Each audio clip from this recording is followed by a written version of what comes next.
Hey everyone, this is Ian Klaus, and I'm proud to share with you the recording of a four-player game I played as part of the International League.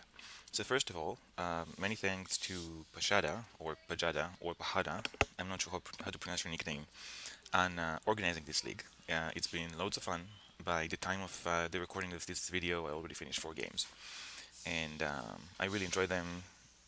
Really good players, excellent learning opportunity. It's been a really fun event. So this is a four-player game, and as I mentioned in the introduction, I have played a handful of four-player games before this. So first of all, expect a lot of mistakes, and it's pretty embarrassing, but I've done some pretty silly moves here. Also, this has been an interesting game because my usual play style is infrastructure, but I shuffle things up a bit here. Yeah, enjoy the game, and let me know what you think in the comments.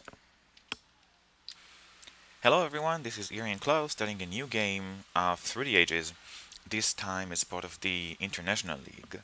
And I'm one of the lowest houses because I just joined the league. And so this league has a whole bunch of houses. I think it's 140 players right now.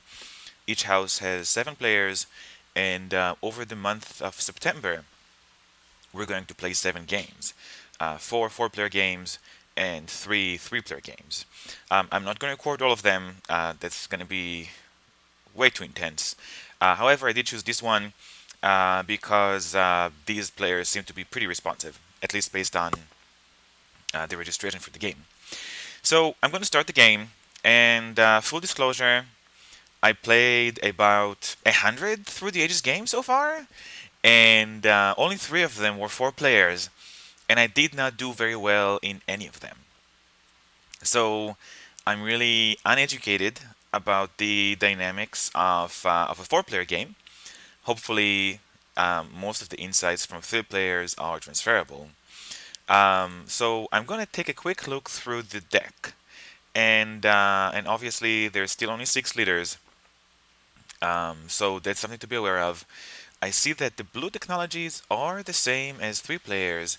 I think there's one more iron, same amount of irrigations, same amount of urban buildings. Only three governments and no new yellow cards. So this is gonna be dense, and I imagine that civil actions are gonna be especially important, so that I can prioritize critical technologies from the 3 and 2 actions per card. Looking at the number 2, oh, there's actually 3 selective breedings. Only 2 calls. Again, same amount of blue technologies, of course, same amount of leaders. I think there's one more cannon, though I'm not sure. Oh, and there is one more republic.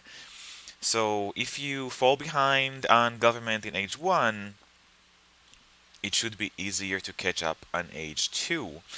And finally, looking at age 3, I think there's one more military theory and one more air force.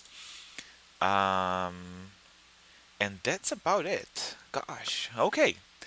So that's good to know. It looks like I should prioritize picking critical technologies more. Oh, there's 3 alchemies. That's good to know. And based on this, I wonder whether happiness is going to be more challenging. And of course, more competition for leaders, more competition for wonders. So I'm the first player here, and honestly, this seems to be pretty straightforward. Um, I know that there's going to be more competition for leaders, so I might want Moses. With that said, there's going to be more cards seeded, which means more events showing up, which means more resources. And this is something Moses is struggling with anyway. He's struggling with corruption, he's struggling with civil elections, 2 things which I imagine are going to be exacerbated with a 4-player game. So I'm going to skip Moses. Colossus is generally terrible. These 2 cards are interesting, but I'm pretty sure that the real winner here is Engineering Genius. Um, I don't know if I'm going to get Pyramids or Library. I imagine that Crow is gonna go for Hammurabi or Pyramids, and Henry is gonna get the other one.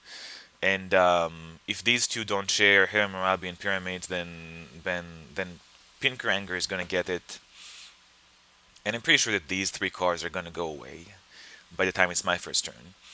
With that said, if these three go away and Moses goes away, then then Alexander the Great and Aristotle are gonna show up. So so we'll see. And also, I might take Hanging Gardens. I think Happiness might be more difficult in a four-player game, so I might take Hanging Gardens. We'll see. So that's about it. Good luck for everyone. Have fun, and let's see what happens. Cruel takes the Pyramids, which I think is a pretty solid choice. I would take either Pyramids or Hammurabi. So the Pyramids is definitely a good choice. For Henry Merivale, he takes the Hanging Gardens over Hammurabi and Library of Alexandria. That's fascinating. And the Rich Land. So that's a nice one stone, but and I know I mentioned that happiness, I could see how happiness is an issue with a four-player game, but still, taking Hanging Gardens over Hammurabi is quite confusing. And for Pink Ranger, he takes the Colossus and Hammurabi and an Urban Growth. So it looks like he really wanted to get the most out of his four actions. Um, and he opted for Hammurabi over the Library of Alexandria. I'm a bit surprised at the Colossus. I don't think it's a very good wonder. I think oftentimes no wonder is better than the Colossus. Um, but I guess he just wanted to take something, and the Colossus was there. So, surprisingly, I can get the Library of Alexandria, and I have three actions left. Since I'm first, no one's gonna see the events, so I have the flexibility of just building a mine without increasing population. But before I do that, what else do I want to take? So, let's talk about leaders. So I have three options: Alexander the Great, Aristotle, Homer. Um, I'm not gonna take Julius in this context. I don't think that he's a very good leader right now, and I don't think Alexander is worth three actions. I'm not even sure Hammurabi is worth three actions. And Alexander can help with some food and some happiness by adding a yellow counter, but this is not a three action plus political action kind of bonus. So it really comes down to Homer and Aristotle, and there really isn't much to take with Homer here. There isn't a rich land, there isn't an urban growth, and these three AJ yellow cards are not very good, in my opinion. So let's pick up Aristotle, build the bronze, and I think that should be enough for now. It's interesting that these knights showed up so early. Oh wow, that's an amazing four H1 cards to show up, and I can see how my next turn might be a bit complicated, deciding which of these to take. Hopefully, the other players are going to help me by taking things for me, especially Pink Ranger, whom is probably going to elect Hammurabi and going to have a nice choice of cards to pick from. I got a wealthy territory, so I might want to look into sealing that with cartography and scientific breakthrough, which is going to be great with the Library of Alexandria. Cruel takes Homer, builds a mine, elects Homer, increases population. Interesting. Um, are any of these worth taking over electing Homer? I guess not. I guess you could just bank the civil election and just get Homer now. That makes sense. None of these are really good. Henry Merivale gets a mine, gets population, and gets Caesar. That's pretty interesting. Um, I don't really know how to evaluate Caesar in a four-player game. Usually I don't really like it in two players and three players, but maybe in four it makes more sense.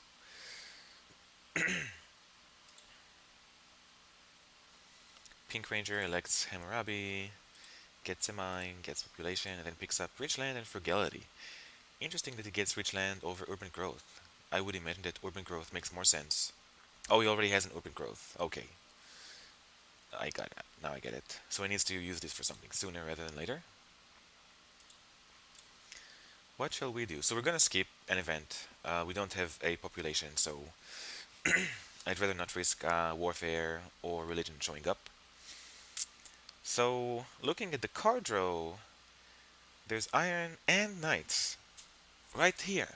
Um, available for picking. And it usually on something on a turn like this, I would increase population, get a lab, elect Aristotle, and pick one of these. But but if we increase population, that gets rid of corruption. So we can actually get Aristotle and pick both of these, which is quite exciting, I think. Um, there are three knights in the deck, so there's less competition for them. There's only two swordsmen, so maybe I should stick to just one swordsman. Should we just spend a turn picking stuff up? No, there's no room in my hand, and I'm gonna have corruption. So it's either swordsman or these two. And I think in this case, because we have Aristotle, he's producing science for us. I imagine that picking these two is gonna be the way to go, and also it leaves less stuff for the others. Because right now, looking at this, none of these. I mean, swordsman is good. Joan of Arc is pretty nice, although no one is at a position to take the most utility out of her. And I guess Urban Growth 1 is nice, but the rest is not very exciting. So this leaves the least for everyone else. And then next turn, we can start upgrading iron. We can discover upgrade, which is phenomenal for so early in the game. Um, or we could spend 3 actions finishing my library and then decide what to do next. But I like this. Really shows how Aristotle can let you just grab more technologies from the card row, and I should have the science for getting these out. Plus maybe another Age 1 technology, maybe even something big like Code of Laws. So we'll see. Let's finish the turn. Trade agreement. Interesting. Given that this is a three-player game, a four-player game, I think that it is quite possible I would want to use this. I don't know when or how. Probably using iron as food. That could be amazing. And will I want to seed an event next turn? Um, let's see what the others do and then decide. Because right now, I'm going to use. I'm going to discover, upgrade, and that should be enough. 2, 4, 6. That should be exactly enough to get me out of corruption. But depending on what the others do, I might need to change my plan. Cruel sees an event and reveals development of settlement. So this is the first event of the game. Gets a lab, picks up the swordsman, picks up Joan of Arc, and Frugality. Yeah, that's a pretty solid move, I guess. He has the action, so he might as well pick up all these stuff. He's not ready for Joan of Arc in any way, but that could be easily addressed down the line. Here's the theology, and there might be a religion coming up. Henry starts working on the Hanging Gardens, which seems a bit early for it, to be honest. I guess it takes him out of corruption, but wouldn't the lab be a better investment right now? Gets cultural heritage, gets urban growth, and gets Michelangelo. Without really much of an iron infrastructure for Michelangelo. Pink Ranger gets a third farm. Interesting. I'm not really familiar with these kinds of builds, so I'm curious to see what's going to happen. He builds a temple, picks up theology, so I guess that Cruel is not going to get it, and the second swordsman. So let's see. This puts me in a bit of an awkward spot because both swordsmen are gone. I got the first knight, but I don't really have a tactic that uses this knight. And yeah, looking at the card row, here are the two irrigations. There's no alchemies here. There's no preaching press. So everyone is pretty low on science right now, which actually makes me feel pretty good on my Aristotle pick. So let's keep politics for a sec, get my free population, and think what we want to do.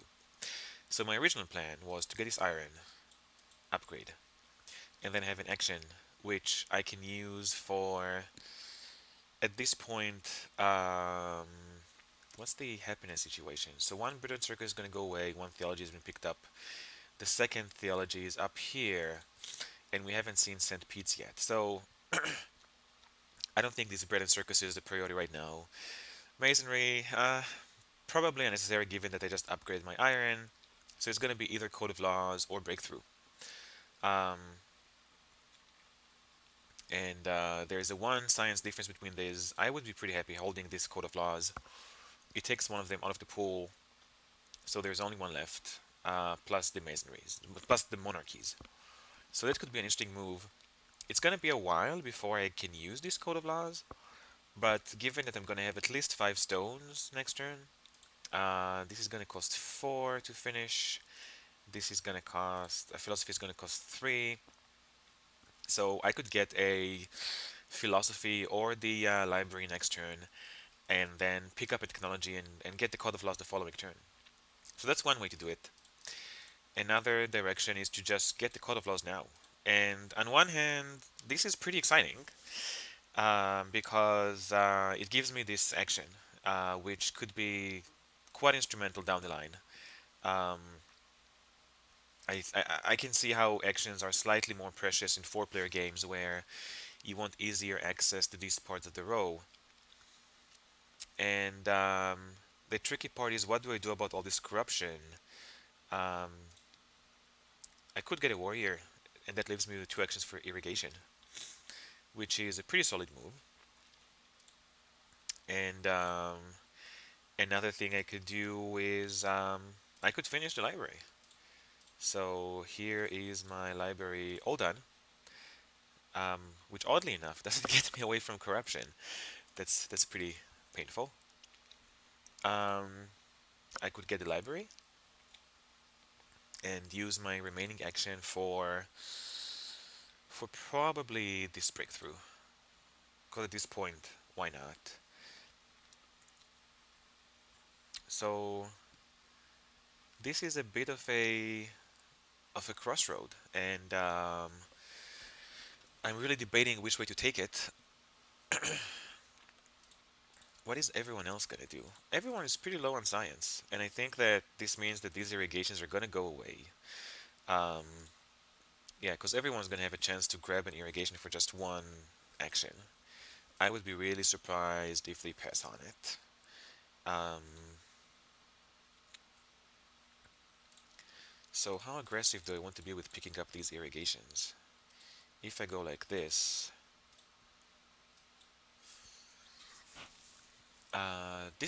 pretty much closes my technologies for age one, right? I mean, yeah. Next turn I can finish my library. In fact, next turn I can finish the library and get a lab and have an action left to pick. To pick what? Maybe a leader, although none of them are going to go as low as here. Maybe this irrigation. No, I don't need this irrigation on the iron. Maybe the theology if someone shows up. So yeah, I actually think I'm going to pick this. So again, the alternative is to just start working on this iron right now and get the Code of Laws with my last action. I don't like this. I think that the iron could have been useful, but it's going to be really difficult to waste it. Let's use the Aristotle Blitz to get my Code of Laws. And at this point, I'm significantly ahead on everyone in science. I got 6 science invested, while everyone else don't really have much science nor much to do with it. I can get a heads up on this irrigation. So Kroll is gonna have to pay 2 actions for his irrigation if he chooses to take it, and if he doesn't, then either Henry or Pink Ranger are gonna take it. And yeah, and I'm gonna get this warrior, cause why not? So if I'm doing all this, do I want to seed anything? And probably not. I'm already at the brink of corruption, and there's quite a few events right now. One, two, three, four. Yeah, there's 4 events out of the 7 that are gonna trip me into corruption, and I don't really have an outlet to do anything with it.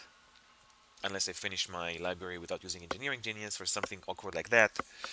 Um, Actually, let's check this for really quickly. I could get to this. Yeah, and even then, if I get two, I'm gonna have to do this. Yeah, I can't see the event right now. So we're gonna skip the event. We're gonna get Code of Laws, pick up the irrigation, and get a warrior. I can get a development of warfare. I can get a development of religion. And if resources show up, I have 5 actions to use them. If science shows up, um, that would be pretty cool. Wait, what have I done? Um, yeah, get a lab. Don't. Oh gosh. Yes. Okay. This makes more sense. Wait, I confused myself. Get code of laws. Get irrigation. Increase population. Yes, and get the warrior. Cool. I think this works for now. Do I want to offer a trade routes agreement to anyone? Not yet. I think I'm fine discarding some cards. I don't see myself particularly strong on happiness right now, so this rebellion is gonna go away. And likewise, scientific breakthrough. No one has much, so yeah. But I don't think I'm gonna go for alchemy or printing press. I think that my science is pretty much invested in these, and so I don't think scientific breakthrough is gonna be the thing to go. So let's keep this for now. Let's get a phalanx. No, I didn't get a phalanx. What shows up? Da Vinci, monarchy, printing press. So good leader, strong technology.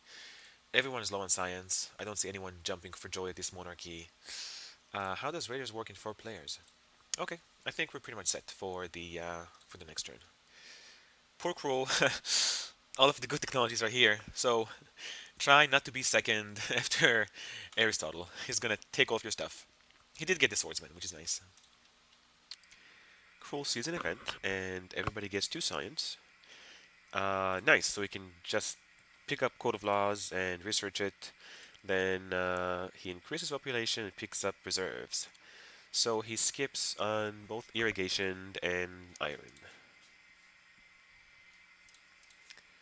And let's see what's next.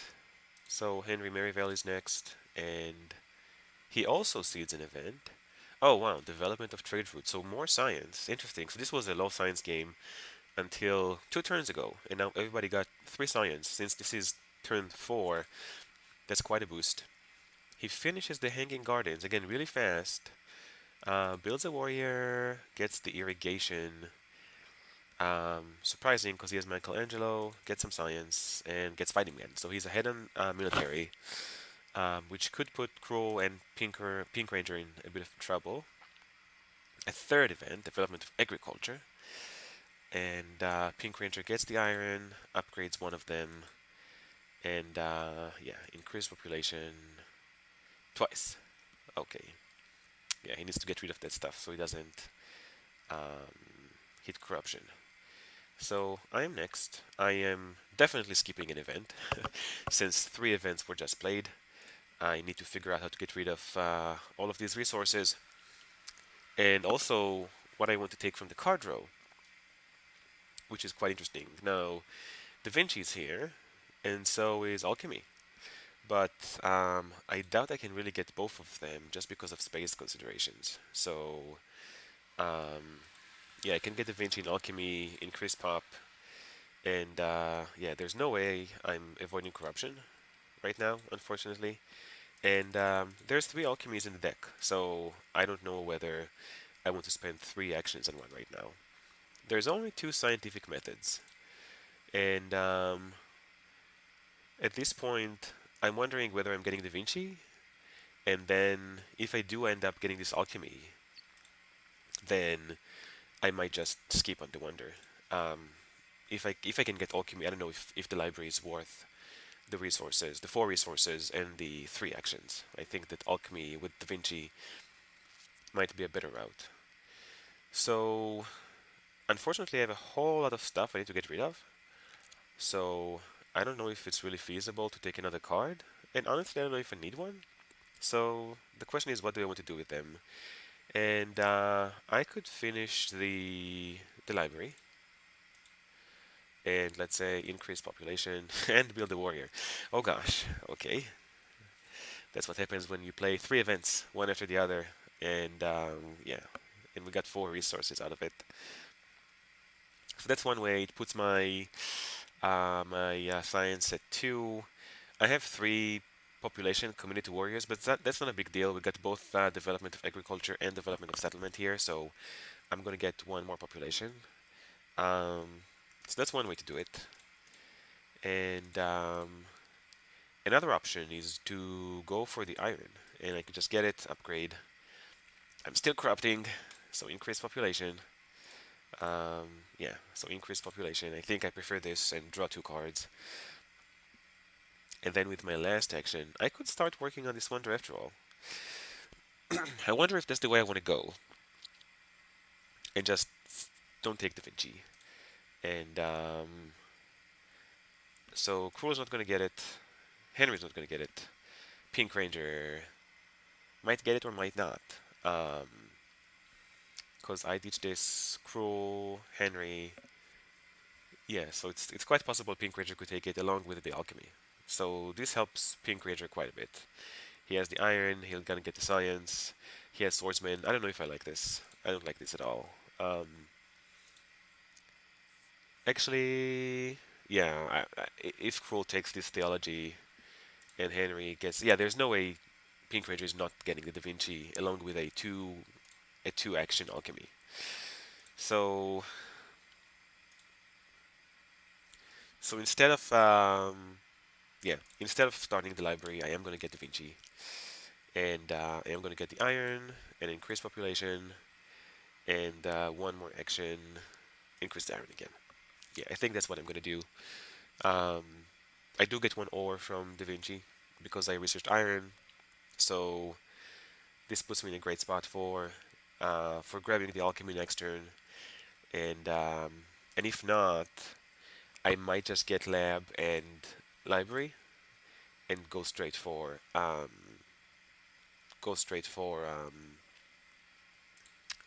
scientific method. Do I want to offer a pack to anyone? Uh, if anything, I would want to use iron as food. Do I want to offer food as iron to anyone? I might want to offer food as iron to one of the other players, but we'll see. Definitely not seeing an event. Am I seeing myself ahead in military? Not without, not without a tactic. And I'm only drawing two cards. I don't have warfare or monarchy, so I don't know if I want to. I don't know if I want to gamble on it.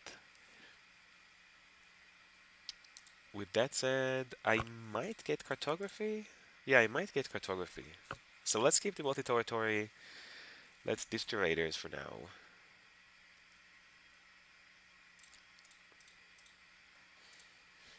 Raiders or multi-territory? Oh, raiders loses on the two weakest. Okay, I thought I confused that with foray.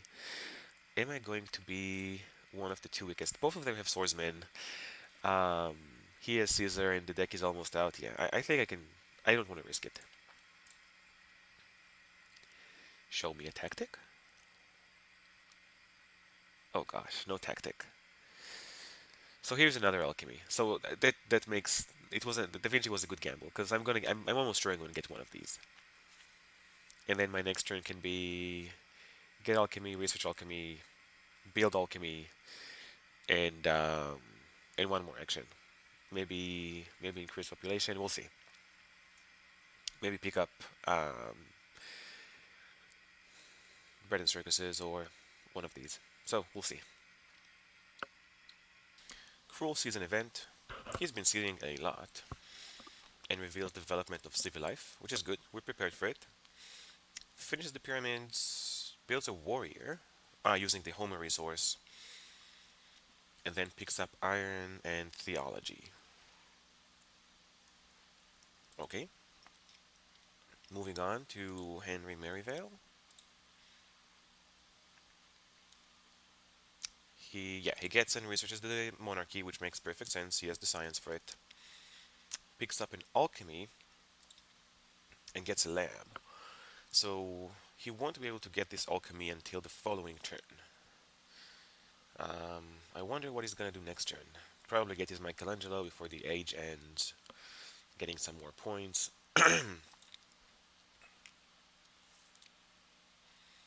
But yeah, what he's gonna do with all these resources? Pink Ranger seeds an event. Development of religion, perfect. We're ready for this as well. Upgrades a mine, gets a population, picks an alchemy.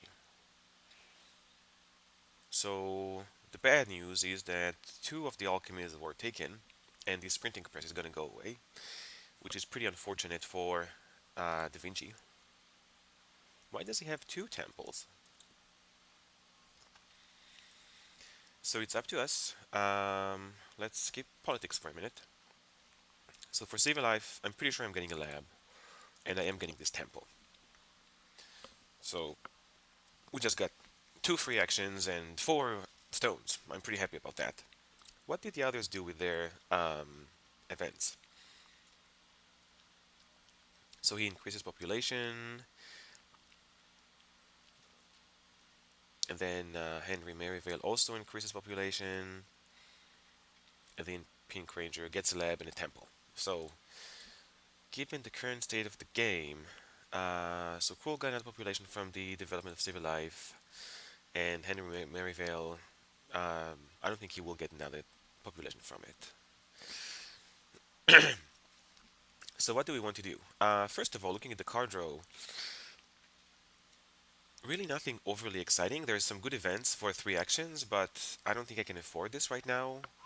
I'm in corruption. I need to use stuff. Um, do I want to finish this library? And if alchemy was available, then no. I would be happy to skip it. But since two alchemies were taken and it's unclear where's the third one, um, and I don't think I'm going to go for printing press this game. I think there's going to be better uses for population. I think I am going to go ahead and finish the library. Um, so that puts our science at 3, which is not perfect. Ideally, I would want to have a little bit more, especially with Da Vinci, but unfortunately, the alchemies are gone. Let's see when the last one shows up. And with the remaining two actions, so I could take Taj Mahal, and I have the iron. I have the iron for it, and know when to put it. So this could be a nice outlet for all of this iron. So that's one option. Um, I'm not really keen on any of these technologies. Maybe warfare, but then, and for my last action, I could get a population. So that's one option. But I'm wondering if I should get cartography. And the reason is that people have been seeding pretty aggressively, especially Cruel 007. And I think it's highly unlikely that there's some colonies in there. I wonder if Pink Ranger put in a colony, although he's not gonna finish his Colossus right now. I'm pretty sure the Colossus is gonna go. So, so I think there's a reasonable chance there's colonies here, and also I could see the colony. I could see the wealthy territory. So I'm wondering if that's the way to go. Pick up the cartography and move on from there. If I do that, should I play an event? I'm second on strength right now, and let's see. Rats would be pretty painful, but actually the others are gonna suffer from it just as badly, if not worse. Pestilence, I'm fine. Barbarians, I don't care. Foreign will be nice. Reign of Terror, I don't care. Uncertain Borders would be a bit painful because I won't get it, but in a four-player game, that seems common. Same for Border Conflict and Crusades. I don't want either one of these because I'm already hitting Corruption, so I might need to change my plans if they show up. And Cultural Influence, no one is really that much ahead. Um, and then there's Colonies. No one has any bonuses. I don't have any defense cards. So if a colony shows up, my only advantage is that it's my turn. I could put one into it, but that's about it. Um, I wanna start getting some control of the deck, and I do wanna seed something. I don't see myself leading Unhappiness anytime soon. Um, that's pretty much a gamble and getting St. Pete's, and I don't know if that's gonna happen. So I could offer a trade route agreement for someone and then get my last iron. Let's look at that for a minute. So if we get a trade route agreement, we could get the last iron and pick up warfare. With that said, the age is gonna end. I don't know if warfare is the right technology right now. How many strategies are in the deck? There's only one strategy in the deck. So that strategy is gonna be pretty critical. Yeah, for the next stage I want either strategy or constitutional monarchy for these military actions. Or I could always go for Bonaparte or Robespierre. Yeah, so it's a bit of a risk, but let's try sitting an event and see what comes up. Okay, border conflict. So Henry Merivale is getting 3 stones, and Pink Ranger is gonna lose a mine. Is it? Yeah, probably a mine or a farm. Oh, he has 3 farms, so he can seamlessly lose a and farm, and Henry Merivale doesn't have anything to do with all of these resources. Um, yeah, so even if he finishes the Taj Mahal, he's gonna have corruption. So I'm actually pretty happy with giving him this now. So let's finish the wonder.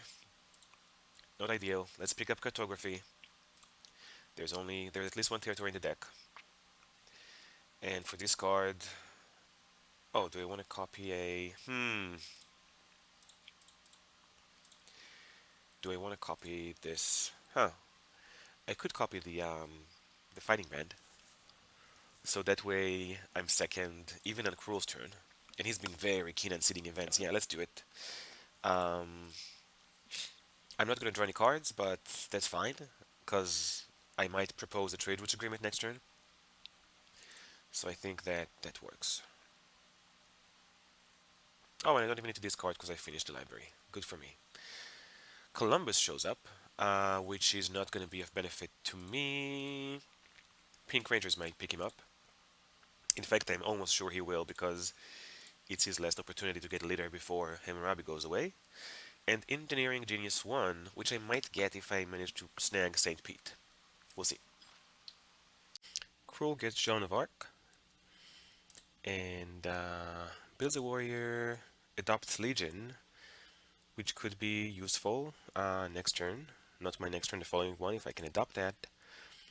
Starts working on the Taj Mahal, and picks up Engineering Genius. That's quite an investment, given that he doesn't have iron yet. Increases population and gets frugality. So that frugality is not going to help him very much, right? He's going to go up to 3. Maybe he could use reserves to get another population. And Henry Merivale sees an event, reveals Good Harvest. Okay, maybe Cruel knew that the Good Harvest is there, so that could explain it.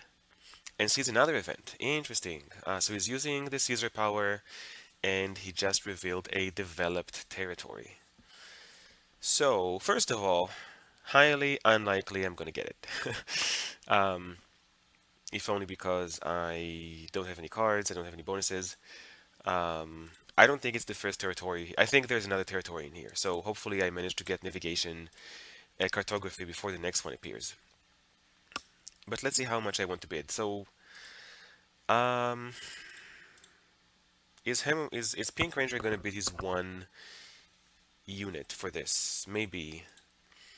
So what's the payoff? The payoff is 3 science, which could help me get these knights a bit earlier.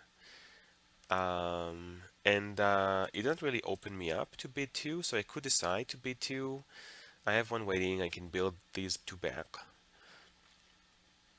And it could actually work out with... So the question is, do I want to bid 1 or 2? And how much do I need these 3 science? Because even without the science, I can go for cartography. I have, I have, I have what I need for these, or here's the alchemy, which I am going to get. So yeah, I don't think it burns for me to bid 2. I think I can safely bid one and probably not get it. Given my position here, it's Henry Merivale's turn. He can immediately rebuild the unit, so he's gonna bid one. Yeah, I'm probably not gonna get it, but I think it's worth it bidding one. Is it worth it just bidding two to drive the price up and not taking a real risk here? Yeah, I think I can bid two. I don't think I'm gonna get it, but oh, three. Hmm. This is a bit of a risk. Bidding these three is a bit of a risk because I might get it. And do I want to get it? Oh, it gives me a yellow token as well. You know what? Let's make a bit of a wager and put three on it. And next turn I can get Alchemy Discover, upgrade, Discover Cartography, build one warrior. That's pretty risky, so I might need to readjust my next turn if I actually get it. I might skip the cartography to increase population, but let's give it a shot. It's a bit crazy, it's a bit risky, but let's see what happens. Okay, so that wager paid off, and it looks like we made life a bit more difficult for Henry Merivale. Looks like we pulled another defense card out of his hand, so that's nice. And I'm also a bit relieved. I did not really want to pay three for this, but it looks like Henry Merivale really needed it, which makes sense because he wants to research this alchemy, and he could not otherwise. So he takes care of infrastructure, gets his warrior back, upgrades an alchemy, increased population, gets another warrior. So he is preparing for a legion next turn, I guess, which is going to put him at 6. Or, oh, also he's losing Julius Caesar. Or there's more colonies in the deck, and he needs a third warrior to take them. And he picks up Drama, which is, I guess it's nice with Michelangelo, although not amazing. Pink Ranger doesn't see an event, not surprisingly, he's lowest on strength, gets his swordsman, builds one, gets Genghis Khan, upgrades a mine, increases population, elects Genghis Khan, as I mentioned before, this is his last chance, gets a breakthrough and an urban growth. So stocking up on some of these yellow cards. He is gonna lose the Colossus, so there's that, and that's it. So right now I'm second weakest, and I could choose to put it in an event, but I'm not gonna risk Rats, and I'm not gonna risk Rebellion. Both of these could be disastrous at this point. Um, yeah, I don't want to lose 6 food. That means losing a population. So, what shortcomings do I need to address right now? And there's quite a few of them. I need happiness, I need military strength, and I need science. So, thankfully, I am not less than science. In fact, I'm equaling Henry Merivale, um, but he's gonna get a second alchemy, and yeah, and actually the rest are not doing amazing for themselves. So I think that there might be some competition for scientific method. And looking at total science gained, I'm at 15, Crow is at 13, Henry Merivale is at 4, 12, 17, and Pink Ranger is at 5, 9, 11. So I'm doing pretty good in science. Although I'm pretty disappointed that this Da Vinci is not gaining me any science. So looking at the card draw, I think in a perfect world, I would want St. Pete's and Alchemy, and then increasing population helps, and getting a warrior. That solves um, my corruption needs, and get rid of the food, so that if a Reds hits, I'm not that sad. I still have that trade route agreement, which I might use soonish. I'm not sure yet then, though. Um, because I could use food instead of iron and get these two food out of the way. The reason I'm not super happy with this, I think it's a bit too late for alchemy, and yeah, I think it's a bit too late for alchemy right now, especially for two actions. Scientific method might show up at any minute, and maybe even journalism. I have the iron for journalism. So I think I'm going to skip on the alchemy, and honestly, we have a plan B because push comes to shove. Let's say scientific method shows up and someone grabs it, we can get printing press next turn, and just one printing press is two more science, five science for H2. A bit low than what I would expect with Da Vinci, but decent. I'm definitely getting the Centipede. Such a strong wonder. And then moving forward from this, I could actually get cartography and finish St. Pete's. However, that does not solve my corruption problem, so we need... Oh, so I can't get a warrior. And also, I'm still very vulnerable to rats. So we're not going to finish St. Pete's yet. We are going to risk a rebellion. Um, I'm going to get a person population. I'm really worried about rats right now. And I think I'm going to upgrade my iron. Yeah, so I think I have the most iron production right now. At 3 iron and potential Da Vinci. Next turn I'm going to have 11 stones, but getting rid of them is trivial. I'm just going to go here and finish my happiness problems. And honestly, an organized religion or a team sports or even an opera is going to resolve my happiness problems for the rest of the game. Thank you, St. Pete's. Actually, even just building a temple is going to be enough. So thank you, St. Pete's, for being an awesome wonder.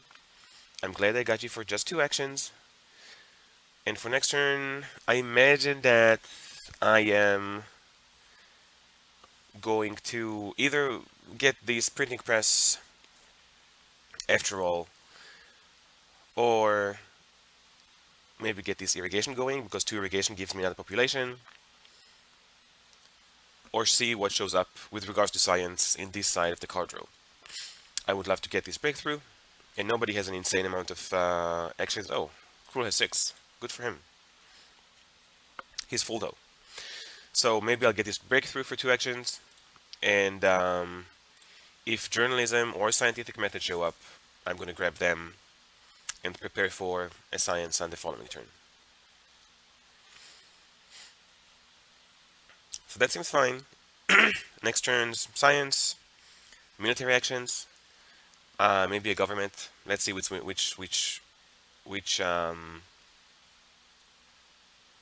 leaders show up.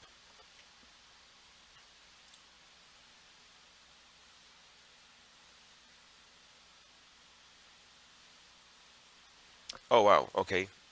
So I just got classical army, and there's only one of them in the deck. And as far as I remember, nobody picked knights. Oh gosh. So this rifleman just became extremely high priority, unless someone picks up knights. If I get the printing press, I could actually make Shakespeare work. With an opera down the line, and that will give me a nice points boost, but still it's a bit finicky, so we'll see. I probably don't want to break through. I might see this inhabited territory. We'll see, or maybe the immigration. Yeah. So if the military standing stays as it is, I will see an event next turn. However, I doubt that's gonna happen. I think Pink Ranger is gonna do something with his Genghis Khan. Okay, let's see what happens. Cruel declares an enslave on Pink Ranger. So to me that says that he probably doesn't want this event to trigger. He's ahead in military. He doesn't have any unhappy faces. So if this was a rebellion or a strength based event, he would trigger it. I imagine it's either rats or a colony. So the aggression fails, and 3 of the Age 1 defense cards are gone. Cruel finishes the Taj Mahal, so that's gonna be somewhere between 33 and 36 points for him, I guess. Gets knights, plays his frugality, and gets alchemy. So his hand is full of level 1 technologies. I doubt he's going to get all of these out, so I wonder how he's going to prioritize them. I'm actually surprised he went for the Taj Mahal instead of the alchemy. I think that getting an alchemy now would have been more points than what the Taj Mahal is going to give him. Next up is Henry Merivale. Okay, so it was a colony, and everybody's thinking how much to bid, except for Henry Merivale. So beforehand, Pink Ranger bidded 2, and Henry Merivale bidded 3. However, that was a developed territory. Now we have a strategic territory, which is honestly, in my mind, at this point of the game, probably stronger because it's going to give you 3 H2 cards. So I'm going to bid at least 3 on this. Um, if Cruel bids, he's going to go down to 3. So he's going to be the last on military. And we don't know which events are left, but there's 2 of them. One of them is Reds. Oh no, it's not. I did not see Reds. Somehow I confused myself here. Maybe I was thinking about a different game. So there's no Reds. Someone could have seen Reds. Um, yeah, I didn't see Reds in this game. Huh. So someone could have seen Reds or Rebellion. So let's see. So I don't think he's gonna bid. I don't think it's gonna go last for 2 turns. No, he's not gonna go last. He's gonna go to 5 because of the bonus. So he might. I'm pretty sure Henry Merivale might bid at least 1, but he used 2 of his defense cards. So unless he has 2 more defense cards, I don't think he's gonna bid 3. And Pink Ranger, he might bid 2. I don't think he's gonna bid 3. So I think I can safely bid 3 and hopefully get it. And then my military doesn't change, and I get 3 H2 military cards. So let's do that. So Henry Merivale wins the colony with a bid of 3, and he sets up Medieval Army and gets the Great Wall. Pink Ranger gets Theology, so he has a lot of happy faces, and gets some Swordsmen. No tactic, thankfully. Picks up a Breakthrough and a Population, and now it's my turn. Oh boy, I regret not bidding 5 on that colony, cause then I would not have a unhappiness problem. I could rebuild him. I will be at 7, and Henry Merivale would be at 5. So I am in trouble now. My science is not very good, so I can't build up my military, and I'm last in a 4-player game. So how to solve it? If I could build 2 warriors, I'll go up to 7, and then with a rifleman, next turn I can research the rifleman and an upgrade is necessary. And that's going to be a problem with future science, because I need either a scientific method or a journalism, both of which cost 6. So getting a rifleman next turn delays me by 2 turns. I could get this breakthrough, but then what do I do about the unhappiness? Like disbanding a lab, out of the question. Disbanding an iron, maybe that's the way to go. Although, honestly, that's my only source of strength right now is this Iron Man. So, iron, no man, just iron. So I'm not super happy about that. I could solve the unhappiness problem by taking Shakespeare, but that seems like a wrong to fix it right because Shakespeare doesn't do anything for me right now. The printing press fell off, and there's no journalism or opera in sight. So going back, I could finish the St. Pete's. I don't have enough to get both warriors, but I could research the irrigation.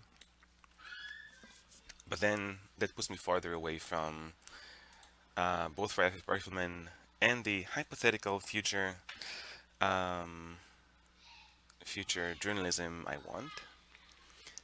And I will be able to get this legion and go up to 9. What's going to be the military situation for everyone else?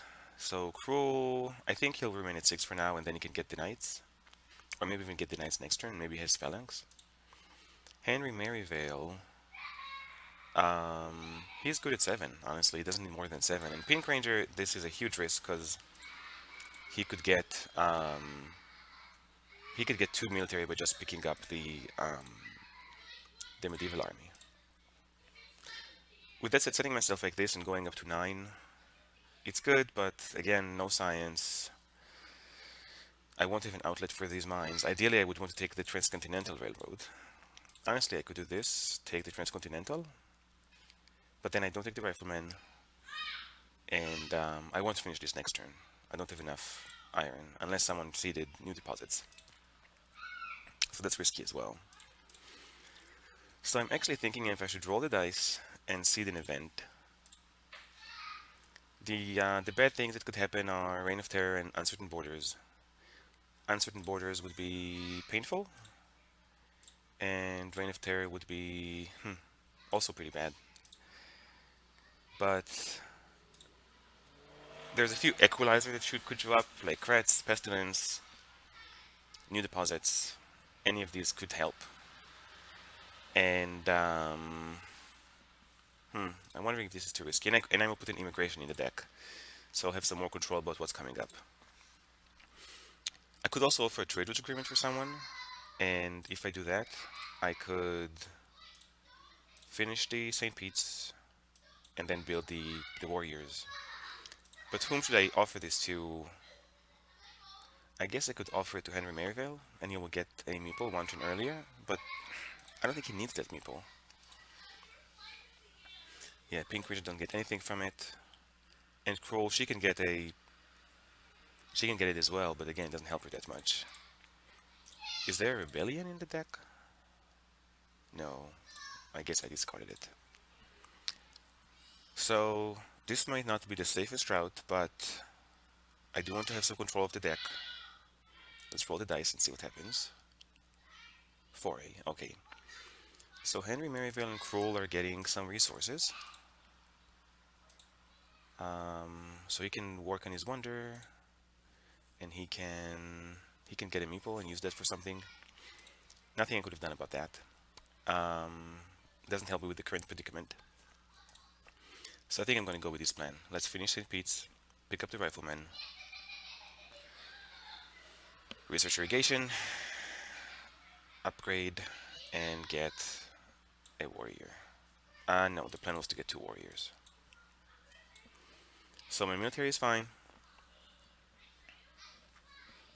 And yeah, my military is fine for a spell.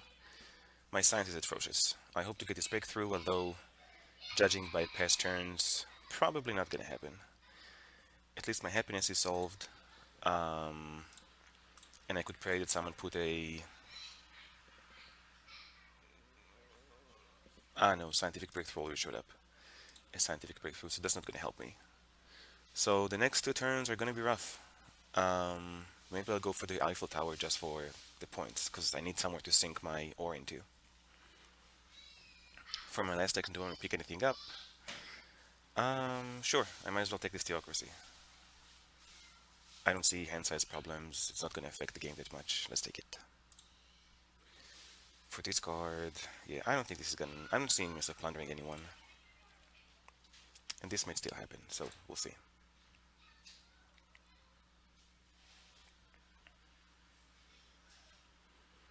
No journalism, no scientific method yet. Oh gosh, what a mess. And here's another territory, the third one this game. Plus there's at least one more which I put in. So Kroll seeds an H2 event, and of course he knew the territory is coming up. So I'm assuming he either wants it or he wants other people to bid for it. And I think at this point I am probably going to pass. So actually, let's think about this for a minute. If I put 1 warrior into this, my strength is going to go down to 5. I could get it up to 6 next turn by taking Legion. But yeah, I have no food to get more warriors.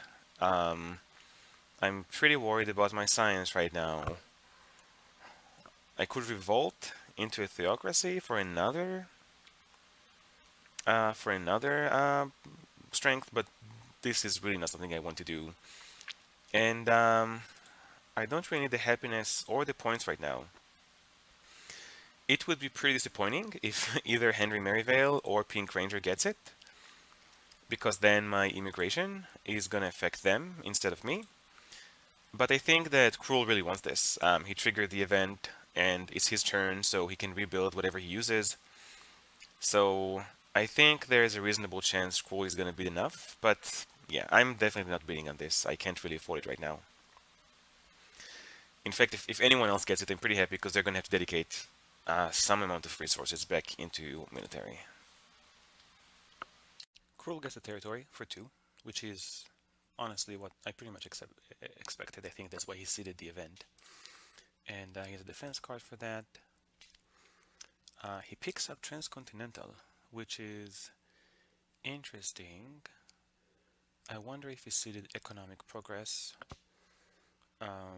Either way, this is pretty dangerous right now because my Wealthy Tory can help him get it, and this is a low science game. Gets his swordsman back, he's at 7, and gets some infrastructure. These 6 actions are serving him really well. Next up is Henry Merivale. He offers the pack to Cruel. Wow. Why are you offering this to Cruel, whom I think is pretty much ahead right now with the most science 6 actions? Gets a pop, builds a warrior, putting him at 8, and upgrades an irrigation so he can get another pop in 2 turns and pick up the breakthrough and Raffleman. And finally, Pink Ranger gets a mine, gets medieval army, putting him at 8, develops an alchemy, and picks up strategy. So let's see what we're facing. Still no science, but revolutionary idea just popped up. And I think right now we're pretty deep into age 2. Let's say a third of the way in. And still no science. Honestly, everyone is low on science. The tricky part is that everybody has some sort of military technology, while I got this cartography, which I regret pretty deeply. No pun intended. I think that among the mistakes I've done this game are getting this cartography and not fighting harder for the strategic territory, for which I got the cartography. Another thing I learned here is that the card draw is much more aggressive in a 4-player game. This Eiffel Tower was, I think, here at the end of my turn, and it almost flew off the card draw. So, given these priorities, I could upgrade these. I think that looking at the card draw, I want this revolutionary idea. This is 4 science right now. Also, I would like a Hail Mary, and no one has picked any H2 leaders, so it is a bit of a gamble. Shakespeare is gone, Bach is gone. Honestly, they're the weakest leaders in this situation. But if Robespierre or Napoleon show up, I want to be able to get them. So for Robespierre, I'm going to need the Constitutional Monarchy. And then finally, even though ore is not a problem, it is a problem for other players. So I am going to pick up this efficient upgrade. I really wanted the Eiffel Tower, but I need the revolutionary idea much more. And no one is really running ahead on points. Right now, Cruel and Henry Merivale are about 20 points ahead of me, factoring this distance. So really not a big deal, and I can safely let it go. Do I want to play an event? And I am very tempted to cede this inhabited territory, and maybe put this cartography to use. Also, I'm not last on military, so none of these bad things can hit me. Um, Immigration would be wonderful right now. All of the lowest strength, I don't really care about them. And then new deposits, I won't really have anything to do with it, which is a bummer. Reds, honestly, I don't care at this point. Vast territory would be amazing. Inhabited territory would be nice. Pestilence would be painful. I would probably need to disband a farm or an iron. With that said, pestilence is going to be painful for the rest as well. So again, since I'm going for high variability right now, just because I feel I dug myself into a pretty deep hole, I think that I will seed an event. Okay, it's the wealthy territory. And the question is how much I want to spend into it. And if I do get the wealthy territory, what do I do with it? Uh, Honestly, nothing. I mean, I can upgrade these two, like I will get 3 tokens, and oh, I'll get 3 tokens and I can just keep them, right?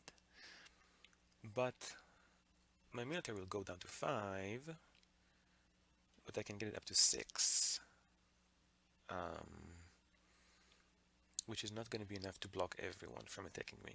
The good news is right now I can block both of these. So if I do bid, I don't want to.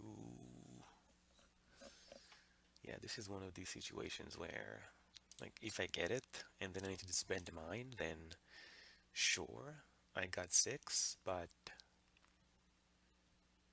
I guess at this point I could get it, disband a lab, because this one science is not gonna save me. I get the revolutionary idea and the Consmons. Next turn I'm gonna be at 5, and this puts me at 9, and that's enough for journalism.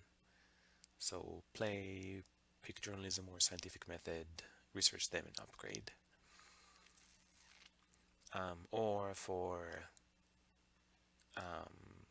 play this 6 science is so important right now. So maybe I'll just lose an iron and go down to 4. Everyone else is at 4 anyway. No, they're not, but yeah, close enough. Or maybe I will lose an irrigation and upgrade the other one. It's really tricky. If this was a 3-player game, I could have hoped that the Ocean Liner service would end up here. I mean, Pink Ranger gave up on the Eiffel Tower, so he doesn't seem very wonder focused, though he might take the Ocean Liner service.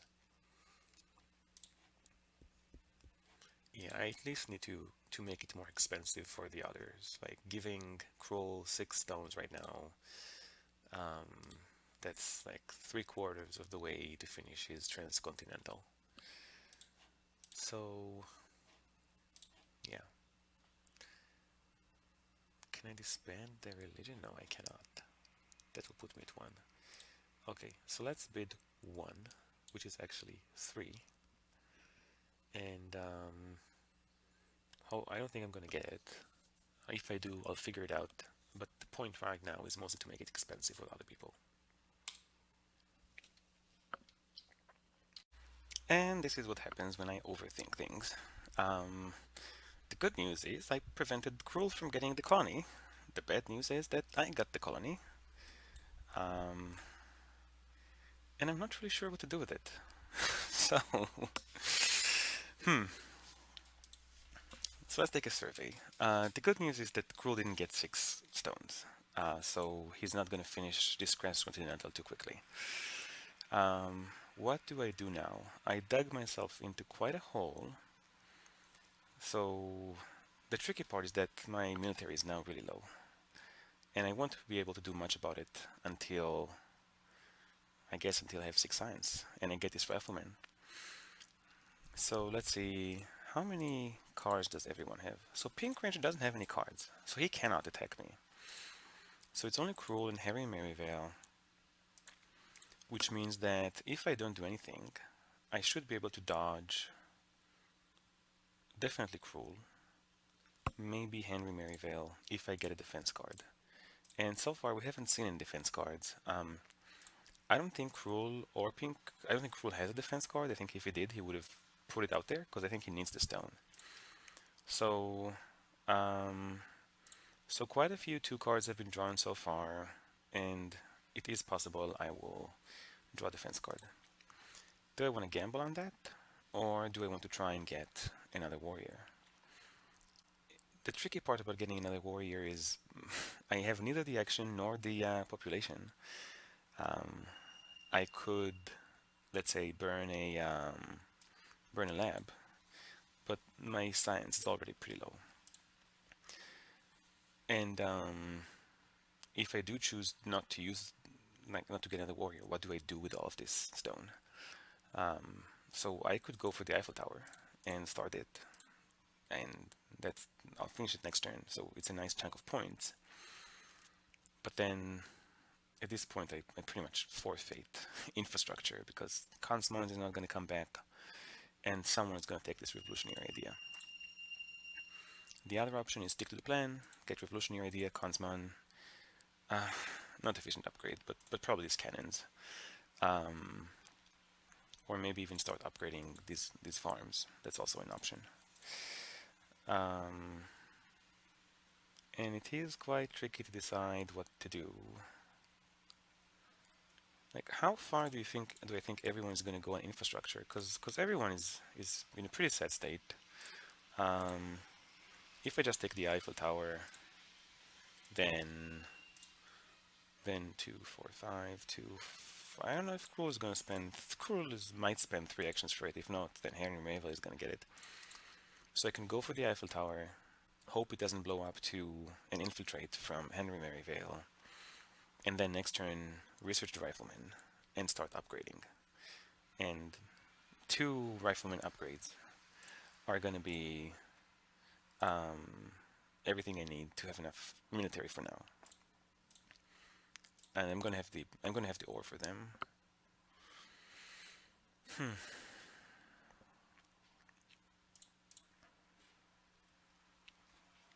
The biggest risk here is that one of them has that Henry Merivale has an infiltrate. Because if I'm taking the Eiffel Tower and starting building it, and he infiltrates, and I don't draw the H2 defense card, I'm in deep trouble. So I think it's too risky. I could pray that I get the Ocean Liners Reverse. Pink Ranger might pick it up, or he might not. The others can't, and I don't know if it's gonna slide off. It might, because I'm taking these. There's gonna be 5 cards between this and disappearing, and that's the last wonder this age. Somehow this seems to be safer. Like, if they do hit me with an infiltrate, I'm gonna lose Da Vinci, not a big deal. And this is more on the infrastructure front, which is what I feel comfortable with.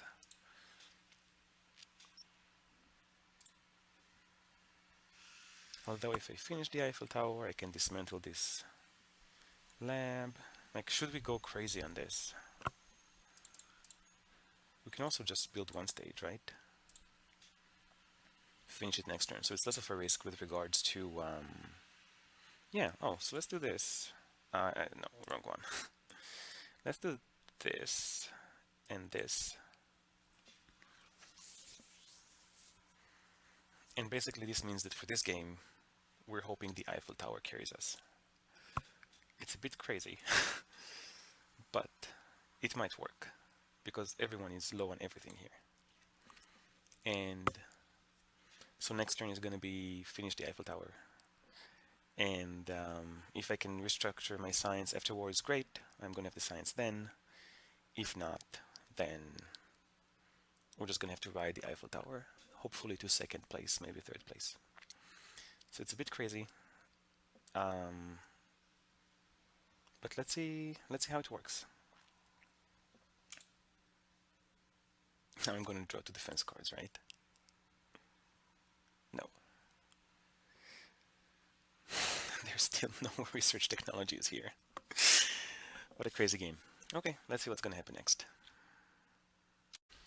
Krul, Researcher's Knights, gets a pop, build the Knights, picks up Efficient Upgrade, plays a Reserves, and picks up a Reserves. Interesting, so he didn't take Revolutionary Idea yet. Henry Merrivale sees an event, reveals rats. I think we're all past caring about rats. Get Phalanx for another one strength. He gets the revolutionary idea, upgrades a farm, and works on the Great Wall. So he could finish that next turn and go to 11 military. Pink Ranger picks up the Constitutional Monarchy before it drops off, upgrades his lab. These two are pretty ambitious, and starts working on the Ocean Liner service. Oh, and upgrades the temple. Oh, so he's ahead on happiness. So, my turn. I am definitely not playing an event. I'm behind in military. I don't want to trigger the immigration before I finish um, the Eiffel Tower, and I don't have an event anyway. So, let's keep that. One thing I'm pretty certain I want to happen here is I want to finish the Eiffel Tower. I need to get rid of this ore. I want to finish this before someone attacks me, and I need to start generating this point. I think my strategy for this game is try to amass points, try not to die, and finish second or third. What else do I want to happen here? So there's a journalism, finally. And since I'm ahead on happiness, if someone triggers the immigration, I'm actually gonna get the meeple for employing it. So that might be something that happens. There's Isaac Newton. I don't know if research. I don't know enough research to justify these actions, and I really want to wait for Robespierre or Bonaparte. Honestly, at this point, James Cook is going to give me some points and prepare me for inhabited territory and maybe any other territories that show up. So Isaac Newton is not a priority right now. Selective breeding and coal, I think iron and irrigation are fine for now. Really no point doing it. So what do I want to pick up? I think I do want to pick up this journalism. So I'm prepared next turn to get it and not build it yet. No, get it and build it. I'm gonna have 9 stones. And what else do I want to pick? Um, I probably want to pick these cannons. How many cannons are in the deck? There's 3 cannons in the deck. One of them is gone. So let's pick the other one, just so we have, just so we have the military tech and nobody else has the military tech. Do I want to take Republic over cannons? Not really. The science is too expensive. Oh, unless I revolt. Do I want to revolt in the Republic next turn? Because this is relatively scientifically easy. It's going to give me a nice point, a nice action boost. And that might be the way to go moving forward. Just revolt to Republic next turn. The tricky part is that I have very few military actions. Strategy is gone. So if I do that, my course for military actions is gonna be either an age 3 government, which seems expensive if I get Republic, or one of these two military theories. Um, is that the way to go? I don't think so. I think if I do revolt right now, I'd prefer to revolt into the other constitutional monarchy, or get Robespierre and get a Kanzman, or Robespierre into even Robespierre into a communism might be might be the way to go right now. I don't think there's going to be competition for communism. Maybe I'm lucky it shows up early. I can Robespierre into it. So I don't think Republic is the way to go. I want to take this technology just so that no one else surprises me with Napoleonic army or with mobile artillery or with defensive army. All of these could be a mess right now. At the moment, the only Age 2 tactic I need to worry about is conquistadors. And apart from that, I have the defensive army. So my concern here is that someone's going to have a huge leap, and and defense and classic army is one way to do it. Napoleonic army is the other one. Conquistadors, if Cruel pulls conquistadors, that's +3 military, +5 military, not a huge deal. So I think that's gonna be the way to go. I'm glad I got the Eiffel Tower. I'm glad I had an happiness. I'm still behind on military, which is pretty dangerous. I'm gonna have 5 cards in hand, so I can actually dodge everyone if everyone attacks me once. But this will soon become very painful.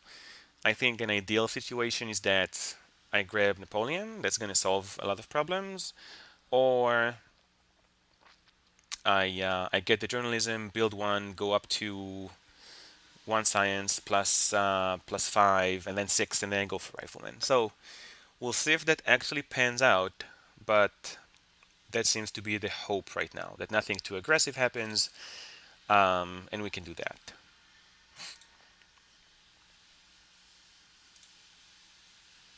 So, what do we get? Oh gosh, what a mess. So, no defense cards. Napoleon just showed up, so I can forget about getting him. If Cruel gets Napoleon, then he goes up to 12 military. And I wouldn't be surprised if he does. If he doesn't, someone's gonna take Napoleon for sure. So right now, my hope is that uh, we get Robespierre and revolt into Consmans, or maybe get James Cook and hope for this inhabited territory which I ceded. I also drew another territory. Um, am I going to go for acceptance of supremacy? Maybe if Cruel runs ahead, maybe I will offer an acceptance of supremacy. He's pretty low on stone production, so we'll see. That might have to be the way to go. Or I might prioritize the rifleman over the journalism, although I don't see how I recover from science that way. So we'll see. We'll see what happens next. This Napoleon timing is literally the worst Napoleon timing ever. So it looks like I'm gonna lose one population to Reign of Terror. Cruel plays reserves for food, which he can't really use right now. Oh, because he needs Napoleon. Selects Napoleon. Um, builds a knight. Okay, so he does have conquistadors. Gets selective breeding and upgrades that last warrior. So he's at 17 military right now. That is not ideal. Henry Merivale is next. He seeds an event as well. Okay, so I'm gonna get a person back. Finish the Great Wall, putting him at 11. Breakthroughs a drama, which you cannot build, and gets architecture. Okay. Pink Ranger just revolts into Consmans. So he's at 8. And gets Phalanx, going into 9.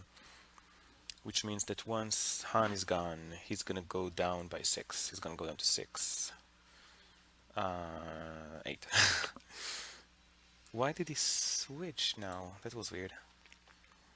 Okay, so there's one event here. It was seeded by Orange.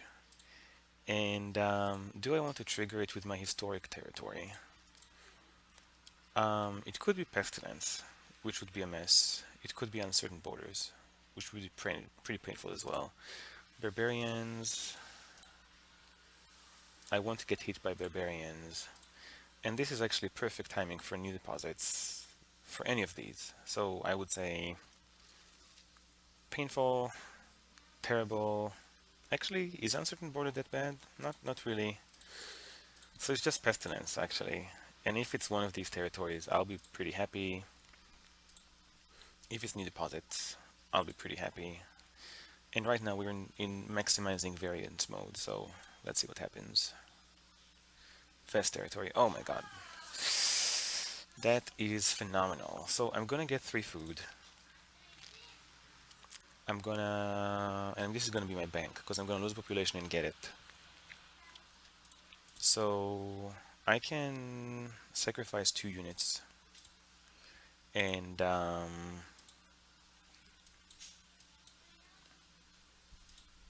so if I sacrifice 2 units, I go down to 4.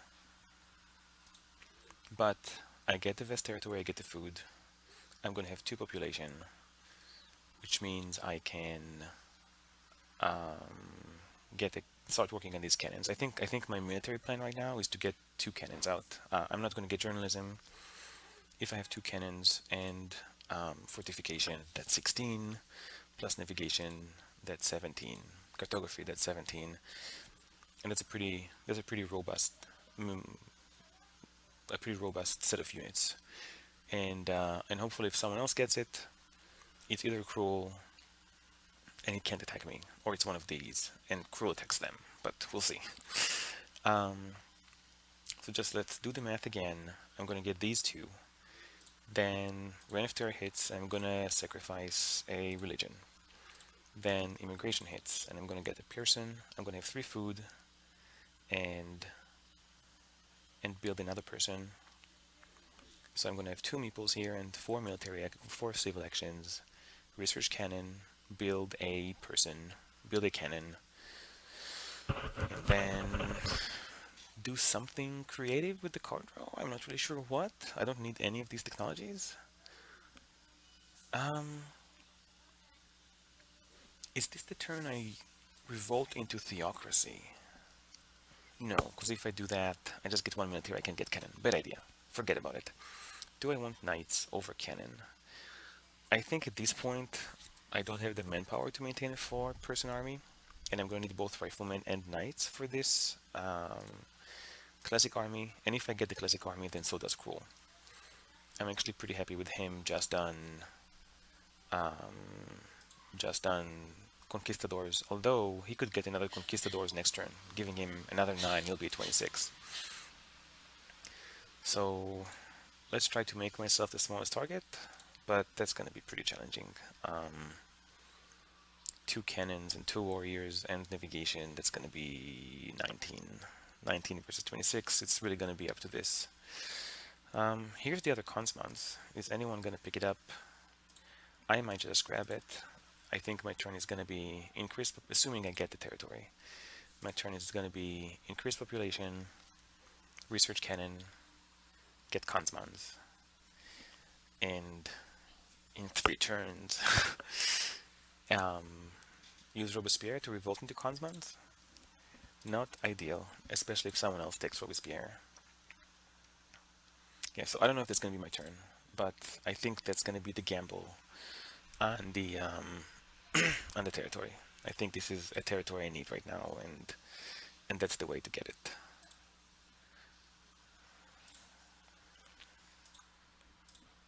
Yes, I think so. Okay, let's see what happens with that. So we got the colony. Well done. For reference, Cruel beat 2, Pink Ranger beat 4. So let's remember that in the future. I wish this was 3, but it's 4, so let's send in our 2 brave warriors and colonize. Wow, this is so nice. I need to resolve the Reign of Terror. Do I want to blow up? Yeah, pretty easy to blow up this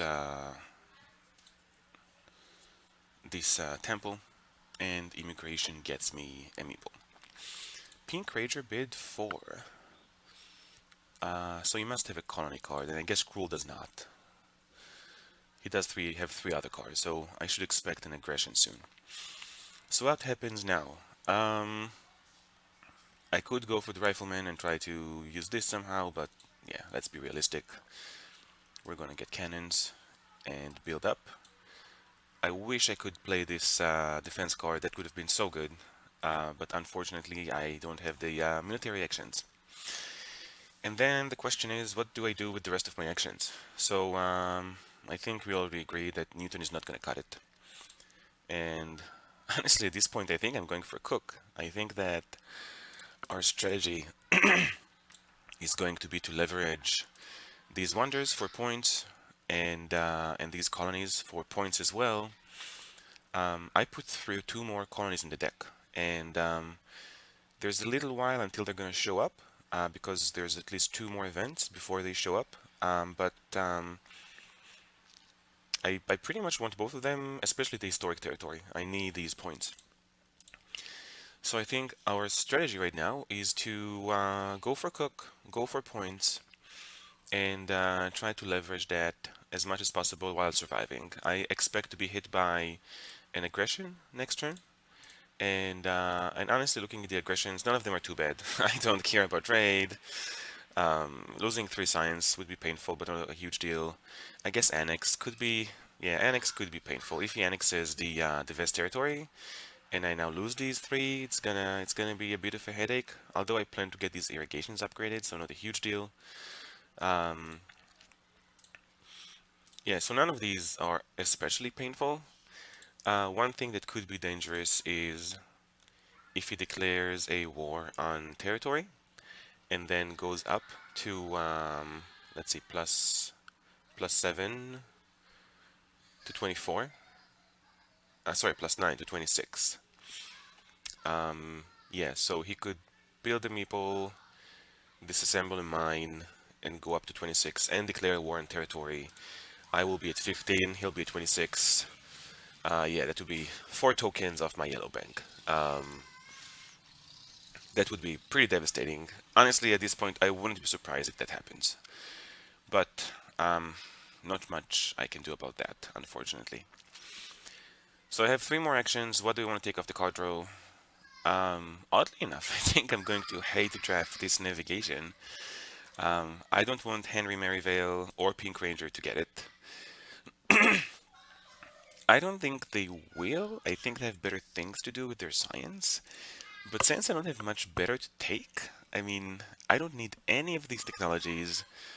I don't see Frugality helping me that much. Efficient upgrade is nice, but iron is the one thing I do have, and I need to upgrade irrigations right now, so yeah, so at this point, our strategy is a bit wonky, um, and this means that we have 6 cards in hand, which is a bit dangerous, but 2 of them are going to go away soon, and honestly, I am considering revolting to Theocracy next turn. It's going to give us points, it's going to give us 1 more military, and and it's going to give us a crucial civil action. So I wouldn't be surprised if next turn, sorry, is revolting to Theocracy and getting a fortification, So wonky game, a bit crazy. Let's see what's gonna happen next. This trade agreement is going away soon anyway, and yeah, I don't see myself doing much with it. Actually, I might use it for, sorry, I might use it for getting 1 more food next turn. Yeah, so I guess, yeah, I'm not doing classic army, and no one's gonna draw it in the foreseeable future. So let's see what shows up. Architecture and Republic. Another option might be revolting to Republic, although I really need civil actions and military actions. So let's see what Cruel shows up. I'm almost sure he's going to declare a war on territory and get his military to 26. Okay, so it is an annex. That's too bad. So in many ways, this is equivalent to a war on territory. It looks like I'm going to lose this vast territory. So I'll go back here. I should still be able to get 1 more population. Cruel is going to get these 3, which is nice, but not going to give you more than the 1 population is going to get anyway. It does mean that if I do go for James Cook, it's going to be worth like 6 or 7 less point, which is unfortunate, but it is what it is. So not too much I could do about it. Honestly, probably better than War on Territory. That would have been another token, which could have been difficult to deal with. And you can't use these. You can't leverage these much. Like if this was a plunder for 5, putting him at 12, that means he gets the Transcontinental Railroad this turn and keeps and he's the to snowball. I am still baffled that Henry Merivale gave him this trade agreement. I know it's too late to whine about it, but he's way ahead, so why give him a pact? Okay, annex. I think that's the list of my worries right now, so that's good. Doing some thinking between here and there, this aggression annex is practically equivalent to war on territory, only easier. So it might actually be a bit more painful than I initially thought. Anyhow, the colony is gone, and now Cruel is upgrading a lab twice, so I think he's leading on science now. It's in a meager 4. Gets a pop, picks up coal and organized religion, and builds one piece of transcontinental railroad. No investments in military, which makes me think that he doesn't have any follow-ups on that. Henry Merivale, no event, increases population, gets architecture, builds a theater, putting him at 10 points. However, many of them are Michelangelo, and gets an efficient upgrade and a scientific method. And then Pink Ranger seeds an event, reveals prosperity, which is pretty nice, gives me 3 food, and then gets scientific method as well. Researches it, upgrades twice, so he's the only one with any decent science right now, and increases his population. Oh, and gets conquistadors, which was an interesting choice given that by his next turn, Genghis Khan is gonna be gone. So I am next. I don't have an event to seed. I don't think I originally thought I might use this trade route agreement to get a pop, but I don't need to.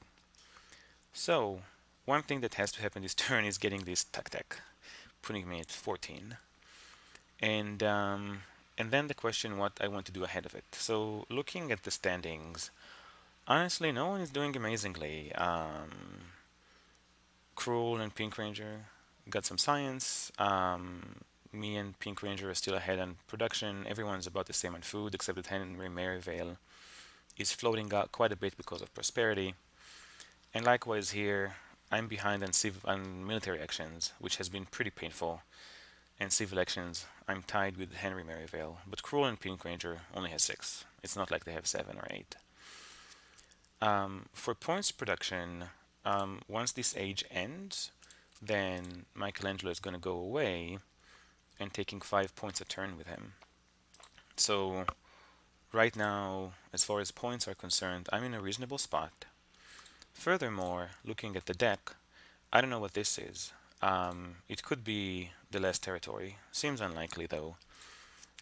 Looking at the other 5 events, 2 of them are territories which I seeded, and both of these could be quite influential, and I think that I'm ahead in getting them.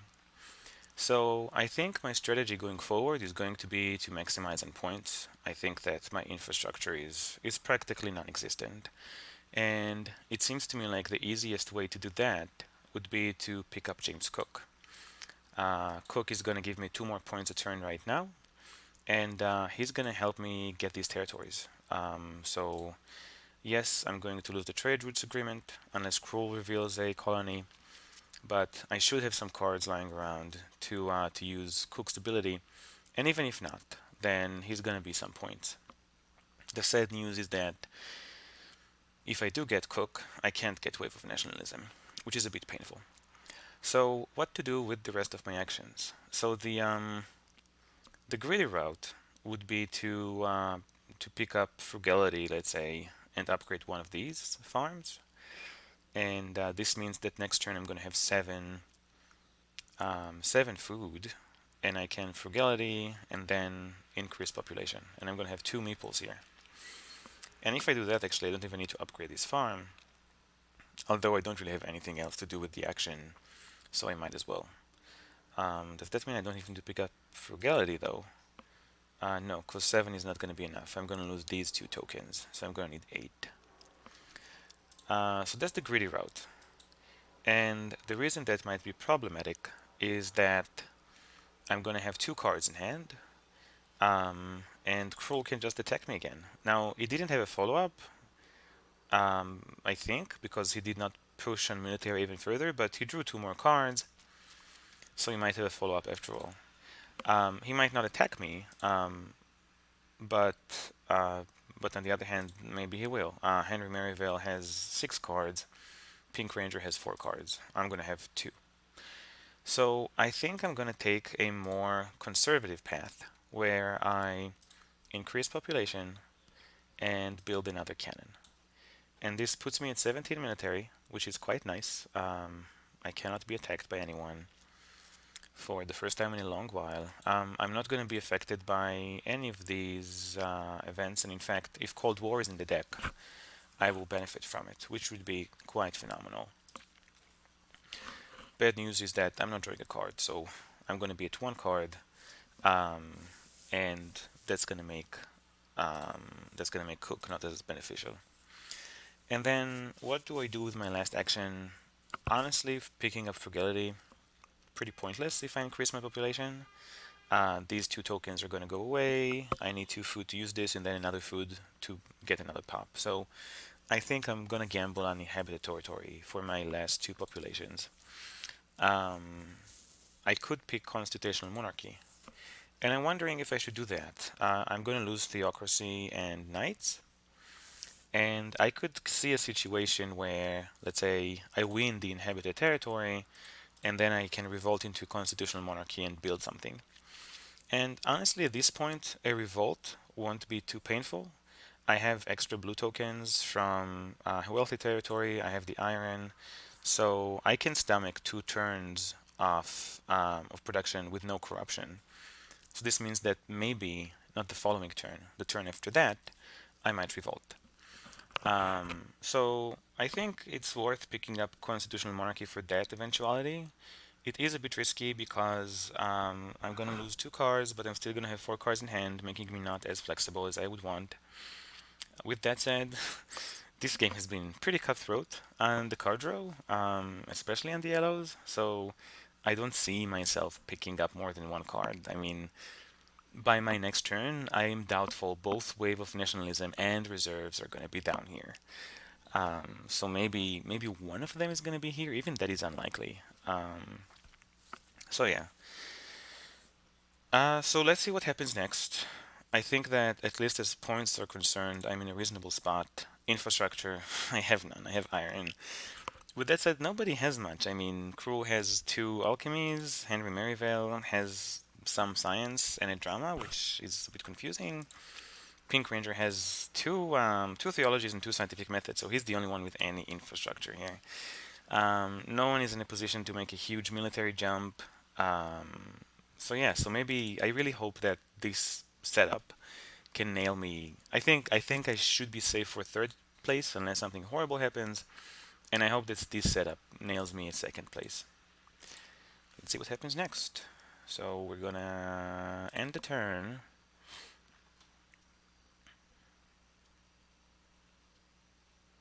And the last 3 cards of H2 are Urban Growth and Engineering Genius and Patriotism. So this is nice. I'll be happy to get any of these. So if next turn I somehow nab 2 yellow cards, I would be pretty happy. If by some force of chance the other 3 players play 2 events and I end up with something crazy like Cold War, that would be phenomenal. So it looks like Kroll played an aggression versus Henry Merivale, who thankfully could have dodged it. Though at this point, I'm pretty sure Krul is winning this, and it's between Henry Merivale and me for second place. He develops iron and builds it up, so he's gonna have both iron and transcontinental. Although there isn't much left for the game. We're starting H3 in a second. Increase population and gets cannon, which is a big warning sign that he might have Napoleonic army. Next up is Henry Merivale, who okay, the age ends. I lose a bunch of cards. Henry Vale, who sees an event and shows new deposits. Excellent timing before Cruel gets any more production. He picks up Robespierre, develops Rifleman, picks up Republic, which is strange timing given that this is the beginning of H3, and then upgrades, builds a pop, upgrades again. So he's at 17 as well. We're tied for military. And last one is Pink Ranger. He builds another temple, which is extremely confusing since prosperity is gone and immigration is gone. Develops strategy, switches to Legion because now that Genghis Khan is gone, finishes his ocean liner and gets a pop. Okay, that makes sense. So onward to the first turn of H3, and I'm going to skip politics. And it is quite funny that a turn ago I said that 2 cards are going to be enough, and now there's all these yellows. So I think that one thing is going to happen. I'm going to pick up this communism. I'm in a great place to revolt into it, and I think next turn is going to be the right time. I'm really hoping that um, that this inhabit territory shows up, or that someone ceded a vest territory to. No, actually, we need an inhabit territory. We need an inhabitable territory. That would be ideal. Any other events that could give me a meeple? Refugees is not gonna happen. I sure hope nobody has ceded international agreement. Probably gonna not getting this Cold War, and yeah. So nothing extremely promising here. Iconoclasm would be interesting. I would lose the points, but Cruel would lose Napoleon. So I think I'm in a good spot to get this communism. If I revolt into it next turn, then it will be a nice boost on actions and military actions, and could help me with the remaining 4 turns of H3. And then I can pick one additional card. I think the competition is between Engineering Genius Reserves and Wave of Nationalism. And I think that it's highly likely that Henry Merivale is going to get some more military. Quite possible that Cruel is going to get some more military, and perhaps Pink Ranger as well, although he's in a pretty sad state in that regard. He does have the Ocean Liner, so he could get 2 more Swordsmen next turn for +6. Yeah, so it is quite conceivable that at least 2 players, maybe 3, are going to be ahead of military enemy. So Wave of Nationalism is between 4 and 6 resources. Reserves is 3. Patriotism, less of an issue now that I'm aiming for communism. Urban growth, no buildings to really build with it because my technology is in shambles. So an engineering genius could be an option because it might help me with 1 wonder. With that said, none of the wonders are going to give me that much. So spaceflight is 6 points, and internet and Hollywood are irrelevant. Fast food chains is gonna be 5, 9, 10 points. Yeah, so we're not going for a wonder this game unless something exquisite happens. So I think I'm gonna get Wave of Nationalism and have an action left, so I might as well upgrade this. So this was, I think, a pretty straightforward turn. A bit of an oversight on my end, getting this Kanzman, not expecting so many yellows. We didn't see any this entire game, so it shows that I'm still struggling with figuring out the timing and the card draw for the 4-player game. Because I would have really liked to pick up another one of these. Let's say the reserves. But there you have it. Um, there is still the journalism option, though it really might be too late for that. I'm ahead in points generation, and hopefully I'm gonna have more military than Henry Merivale. The most he can do is switch to conquistadors. Yeah. So I think that's where we're gonna be. So let's end the turn and hope for some. Are there any impacts I care about? Just colonies, I guess. Impact of technology. This is the game mocking me. I don't see this giving me more than 4 points at most. Computer shows up, and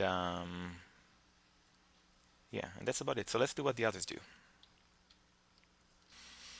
Cruel sees an event and reveals the inhabited territory, which I seeded.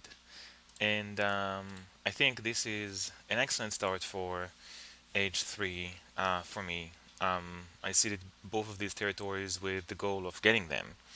So the question is how much to bid, and for me, getting this. So let's talk about the utility of getting the inhabited territory.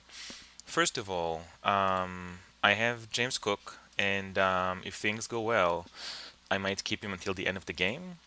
So this inhabited territory can be worth 5 points, which is nice given the current point situation. It basically gets me up to Henry Merivale. And honestly, looking at Age 3 leaders, none of these are overly exciting. Giving my poor tableau, the 2 options are basically Churchill or Gandhi. So I don't know when they're going to show up. I'm not sure they're going to be better than Cook, given that there's another colony showing up. So yeah, so getting the colony will be pretty helpful. I plan to revolt to communism next turn, and getting the colony will address the happiness situation and will let me something to do with these 17 stones I got over the past few turns. So I want the inhabited territory, that's for sure. how much to bid on it. So looking at the other players' boards, Cruel can bid at least two for it, pretty easily. And in fact, it's his turn, and he has quite a lot of rocks, so he can bid a lot. If he so chooses, he could bid even a whole tactic for it. Probably too much. Yeah, probably too much because he's gonna have to rebuild them immediately. But I think he could put at least two units on it. That's four. And I don't think we've seen any cards. We've seen one card, so he could put eight on it if he's aggressive. Put the two units, get them, and build them back. Henry Merivale. Um, how much could he put? Not much. If this is a settlement card, maybe four, maybe six, but that seems to be a lot. Also, he needs this the list. He has 8 food. He can immediately increase pop. The following turn, increase pop again. Looking at Pink Ranger, he has the Ocean Liner service. So next turn he's gonna have two population anyway. And right now, if he bids even two, he opens himself up to any Maryvale. So I don't know how much he's gonna want to bid, but he could conceivably bid, let's say, four or six. So there's a lot of options for aggressiveness here. The good news is that everyone has population coming in, so I don't know how much they will want to bid on this. Skrull already has two population here, and he hasn't seen any H3 cards, so no impact of colonies. Henry Merivale, he has a population coming up. It doesn't have that much stone, so I don't know if he wants to invest this stone in rebuilding military. And likewise, Pink Ranger, he has the Ocean Lantern service. So I don't think anyone is that keen on getting this. With that said, I am, and since I'm playing Cook, I can be a bit aggressive. The risk is that historic territory shows up, and I won't have much of an option to take it. But even if I lose these two units and a card, let's say, that's gonna be five. Um, if historic shows up, I can just start with the cannon. I guess I could ask whether I want to use a cannon. So I can put a cannon in. It's gonna get me to 14. But then I can't defend against Henry Merivale. In fact, if I put more than these two units and a single card, then I cannot defend an aggression from Henry Merivale. And I think at this point, Henry Merivale and me are competing for second place. So I don't want to get too far away from him. Honestly, that might be my answer. I'm gonna bid 5 because that allows me to dodge an attack from Henry Merivale. And I hope that's going to be enough because getting this territory is going to be tremendously helpful. Um, Henry has 3 cards in hand, including an H3 card, and I think we're competing for second place. Again, I might be overly conservative, but that's my opinion. So yeah, let's go with a bid of 5, and I truly hope it's going to be enough because it's going to make my next turn so much easier. Okay, this is straightforward enough. We got the colony, good news. Cruel bid 4, Henry Merivale bid 3. So, first of all, let's take care of the paperwork. Which one of these cards should go away? Honestly, I don't see acceptance of supremacy helping anyone right now. So here is the 5. Perfect. So Cruel bid 4. Oops. Which makes me think that he has one H2 defense card. Henry Merivale bid 3. I guess he was planning to send one of these riflemen, or he has an H2 defense card. So I think we should assume that both Cruel and Henry Merivale each have an H2 defense card. Yeah, and right now the plan for next turn is really revolt into communism and get at least one cannon. One cannon will get me out of corruption. I think I will get 2, so that I'm set up for for the next territory. Cruel finishes Transcontinental, gets patriotism, upgrades a mine. Oh wow, that's a lot of iron. And gets urban growth. Okay. Henry Merivale is next. He seeds an event and reveals Politics of Strength. Oh wow, that's phenomenal for Cruel. He's getting 5 H3 cards, 5 impacts to choose from. Gets Robespierre, revolts into Republic, better late than never. Increases pop, builds a theater, so getting some more points. Gets an efficient upgrade, a reserves, and another reserve. So really emptying the card row for all of the yellows. Pink Ranger is next, gets a pop, starts fast food. That's great. So at this point, wonders are done. I don't think anyone is getting much from Hollywood and internet. Picks up engineering genius and a computers, which he can actually research next turn and upgrade. Although he's already at scientific method, so not a huge improvement, and gets a swordsman. Okay, we're up next. Definitely not seeding this.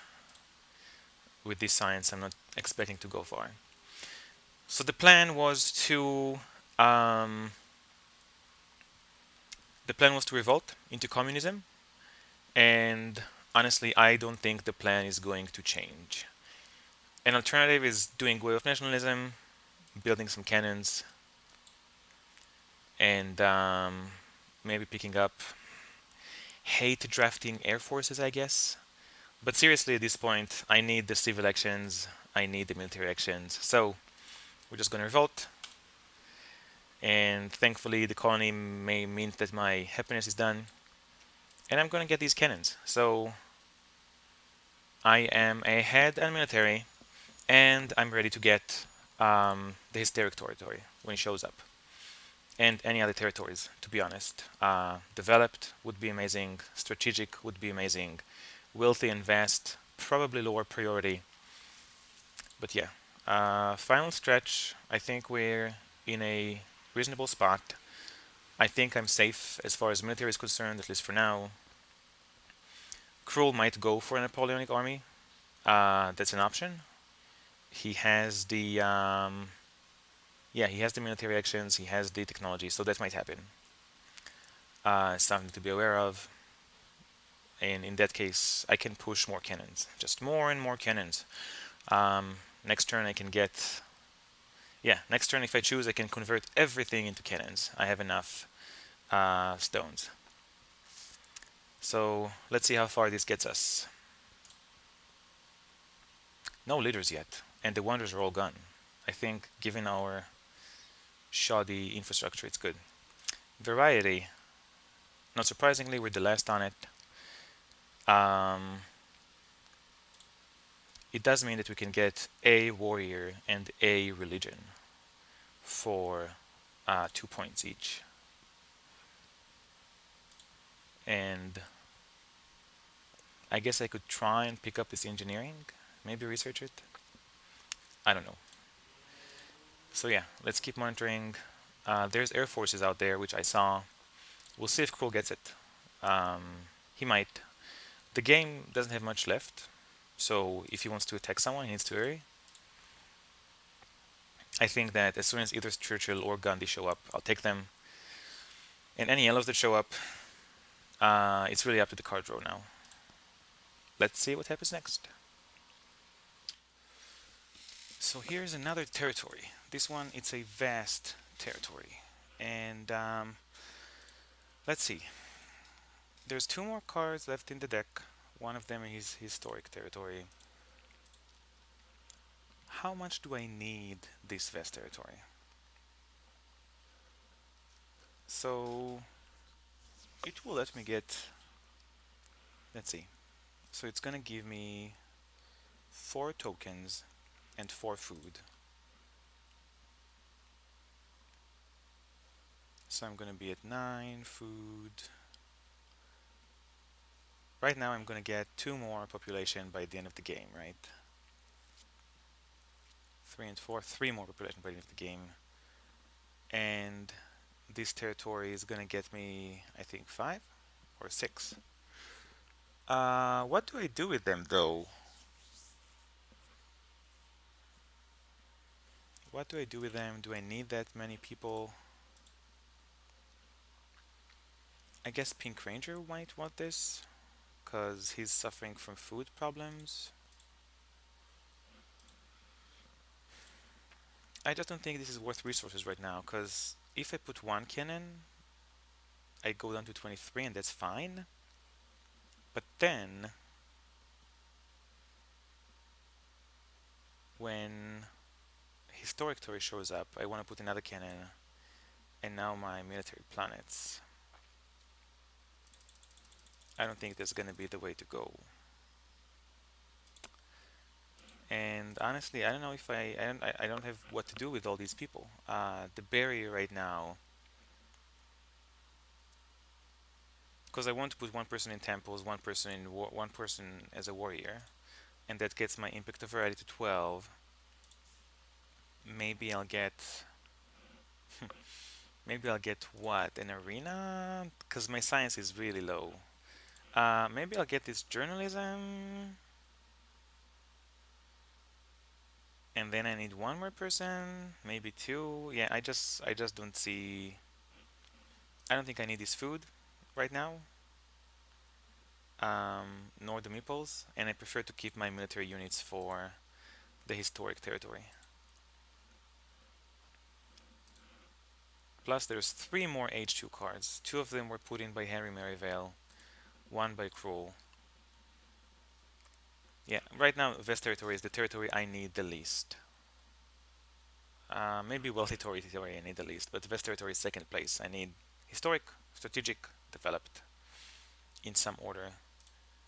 And yeah, and I could even increase this irrigation. Yeah, I think I'm gonna pass. I prefer to keep my cannons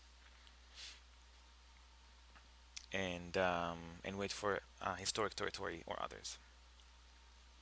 So we're gonna pass on that. Okay, and Cruel wins it for 7. I'm pretty sure that's gonna be one of these plus an H2 card plus an H3 card. I'm really curious to see what he's gonna do with all of these meeples, because he already has 2 meeples. I guess he could use it to so on his turn he can increase. He's gonna be at 4, and use them to get 2 Napoleonic armies.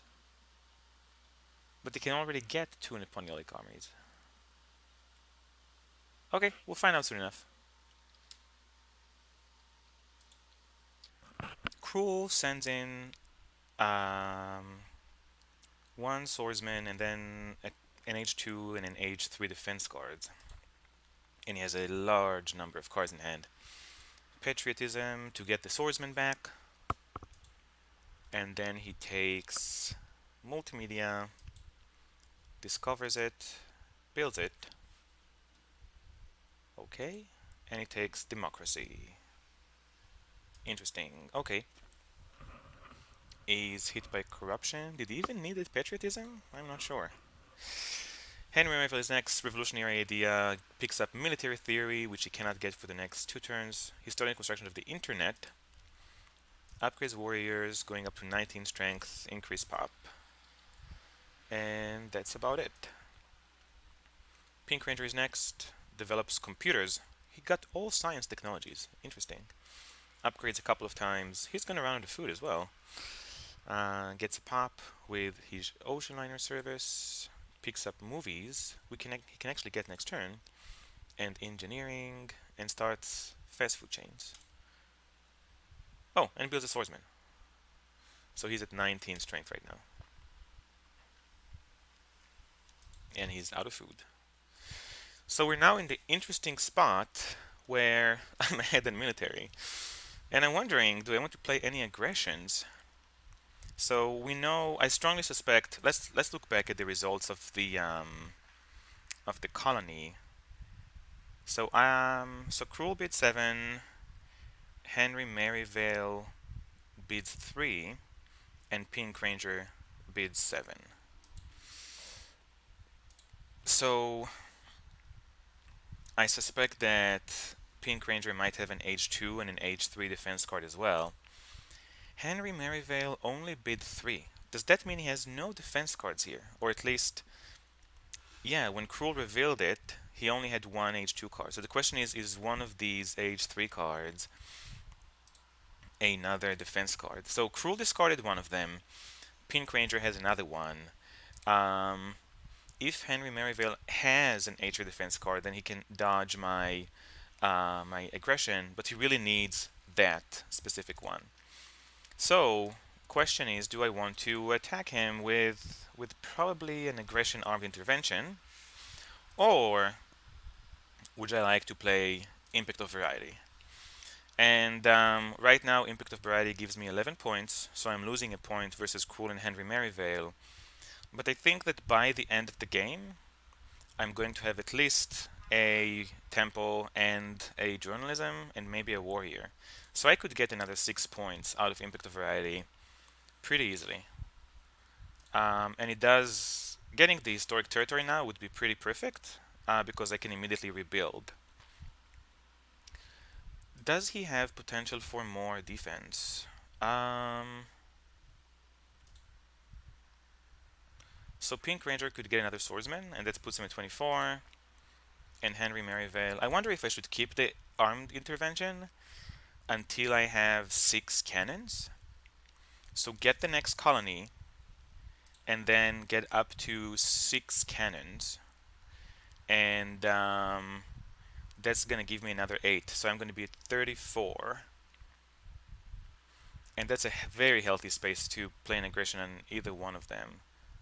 So he's not gonna get the military theory next turn.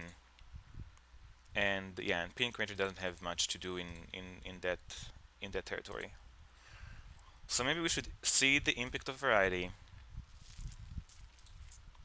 and see what happens from there. Okay, so let's see the Impact of Variety. National Pride. Oof. So Henry Merivale got 5 more points. And the next card is the Historic Territory. So I should keep that in mind while setting up. So what do I want from the card row? I think I want Urban Growth, Satellites, and Air Forces. I don't want Cruel to get these Air Forces for too easily. And now 2, 4, 5. Oh, 2, 4, 5. But he'll get these for 2 actions. Maybe I want to put one of these cards back. So I want Air Forces. I don't want Cruel to get them for 1 action. And then the following turn, go into Air Forces, get 10 more military, potentially more if he has Napoleonic Army. And in general, Air Forces is a good technology to have in my hand. The reason I want satellites is because I know this historic territory is showing up. But I think it might show up before anyone has a chance to research satellites.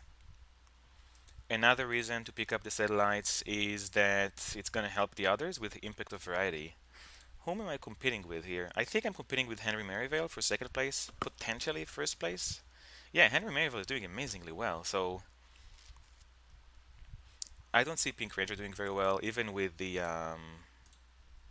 fast food chains. That's 23 points. So everyone is doing much better than because he's potentially at 64. So this game is wide open. I should stop targeting specific people and think more about myself.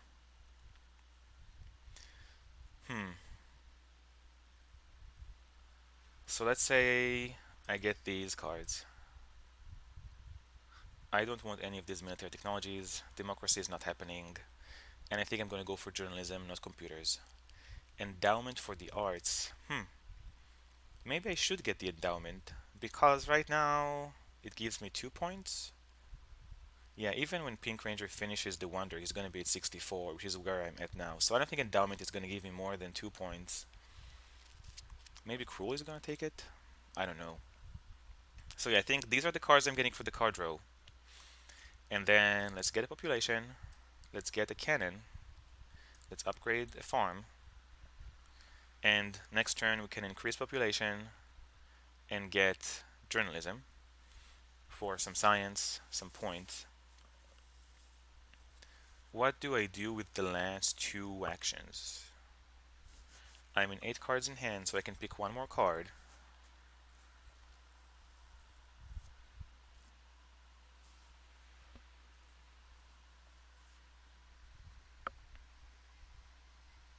Yeah, and I can get rid of one, two, three cards pretty easily, so there's no concern about getting clogged.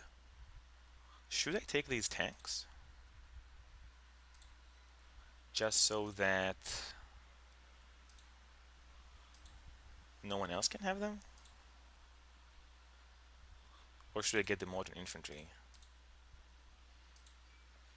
Yeah, I think the modern infantry is probably going to be more helpful, so let's do that. Anything I can do with my last action? Not much. Um,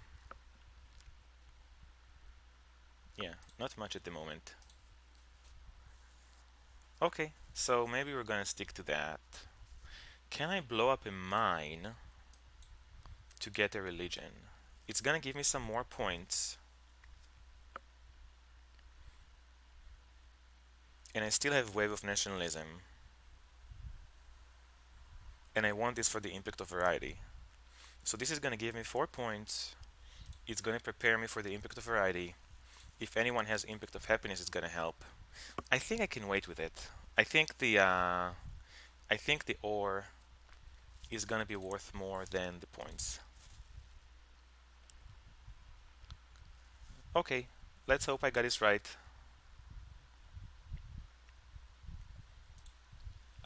2, 4, 6, yes, and I'm gonna sacrifice one of them. So I don't even know if I'm gonna get journalism. Yeah, because I'm gonna burn 2 mines. So I'm gonna get journalism. I'm gonna burn 2 mines. One of them is gonna become a cannon. One of them is gonna become journalism, and then I'm gonna increase pop and get the temple, and then I'm gonna have an impact of variety of 1, 2, 3, 4, 5, 6, 7, 8. So 16. Okay, that makes sense for now.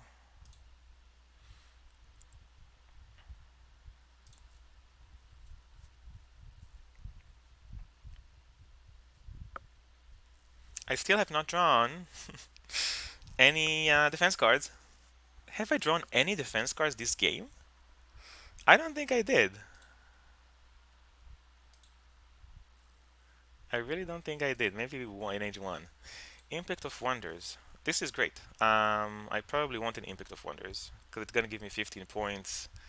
Henry Merivale. How much is he getting from his internet? Right now he's getting 8, so it's gonna give Henry Merivale 11 points. Yeah, so this is a good impact for me. I might just put that. Do I want to offer a loss of sovereignty for anyone? We'll see. That's for next turn. Kroll is offering me an international tourism pact. So right now, oh wow, he has 3 wonders and I have 3 wonders. So this will give both of us 3 points a turn, and that's going to be the way it works till the end of the game. So I'm trying to think if there's any disadvantages for taking this. Probably not. I think this is an auto accept, right? There's no, because we're gonna stay on the same page, and the both of us are just getting points over everyone else. So yeah, this is great. I am totally accepting that. Crew increased population, develops cannons, builds a cannon, increase population, builds a cannon. Okay, here comes the oh, picks up computers and air forces, and here comes the Napoleonic army. So he signaled that quite strongly by picking up the cannons. So he's currently 38, and he can't research air forces next turn. He could research it the following turn, and probably build at least one of them, maybe two. So one of the things I should be mindful of is his military potential. He can get another 24 military. Oh wow, that's amazing. He could go up to 62. So that's something to keep in mind as the game progresses.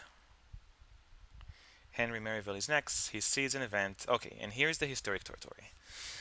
And now it's time to think how much I want to bid on it. So with Kroll going into a pretty heavy military investment, I don't know if the previous plan of getting journalism is going to be feasible. I should keep this science for my own air forces, and I should maintain some military presence. Just because Cruel will have one opportunity to declare war, and I want to make sure I'm not the recipient of that war. So I should be a bit careful with how much I'm spending on this. And oh, I'm looking at the wrong player. So how much is everyone else gonna bid here? So I don't think Cruel is gonna bid on this because that's gonna slow down his military by quite a bit. Even putting just a swordsman on it is gonna drop him down to 29, and he doesn't have that many military actions. He doesn't have that much food to rebuild it. If he does bid on it, I doubt it's going to be more than 5. So a 2 or a 6, a 3 plus a 3. Henry Merivale. Um, yeah, likewise, he could go all in by bidding a whole set of phalanx, let's say. So that's going to be 11 plus potentially a card. That's 14. Although that seems unlikely. I think it's much more reasonable to assume he's going to bid 6 on it as well. So 6 and 6. Pink Ranger. Pink Ranger is in a pretty sad state. I don't see him bidding and finishing his Whole Foods, and right now Whole Foods gives him a whooping 23 points. Um, so maybe even 25 if he builds another farm to support this. So I guess he could bid 8 if he has 2 H3 defense cards, but that seems unlikely. So my starting bid is going to be 1 cannon and 2 cards um, using Cook, and I think I can safely bid. Yeah, I don't see this aggression. I don't see myself playing 2 armed interventions. Who knows though? Because right now these guys are not doing amazing. I'm 15 ahead on each of them, so I might play 2 armed interventions. It's possible my next few turns are armed intervention, input of wonders. Do I see a loss of sovereignty happen? I don't see a war happening. I think we can very easily disqualify a war. Because I can't really, yeah, even if the only way I get a big military boost is through air forces, and yeah, I don't see a war being justified here. Let me have another look. Yeah, especially if I win this. If I win this, there's definitely no war. So the war can go, and I go down to 26. I have 7 on top of them, which means I'm not going to play 2 armed interventions. There's 3 turns left. I'm going to be at 26 versus 19, maybe more. So I don't think there's going to be 2 armed interventions. I should keep a raid. So that puts me at 7. Question is, do I want to go into 15? And the tricky part is that it's going to make rebuilding much more difficult, because that's 1 more cannon I need to get. So let's look at that. I already have 12 stones and 1 meeple, and I can dismantle 1 or even 2 mines. So I could go all in on that to guarantee I'm getting it. It does help quite a bit with if someone seeded Impact of Happiness, it covers it. And it does give me 11 points plus somewhere, let's say 2 to 3 points from Cook. So I might want to go all in. If I bid 7, then who's going to bid 8? And what do I want to do if they do bid 8? So if Cruel bids 8, then it's going to be 2 defense cards and a unit. Which means they're going to have to pay 3 for this, plus 14 for the Air Forces. Which is not a big deal for them. They're going to have 18. Right? If Henry Merivale bids 8, then I can attack them with armed interventions. They can't really recover from bidding 8 right now. Oh, unless they have this +2 cards, then they go down to 16. Yeah, and they can go as high as. Do we have conquistadors here?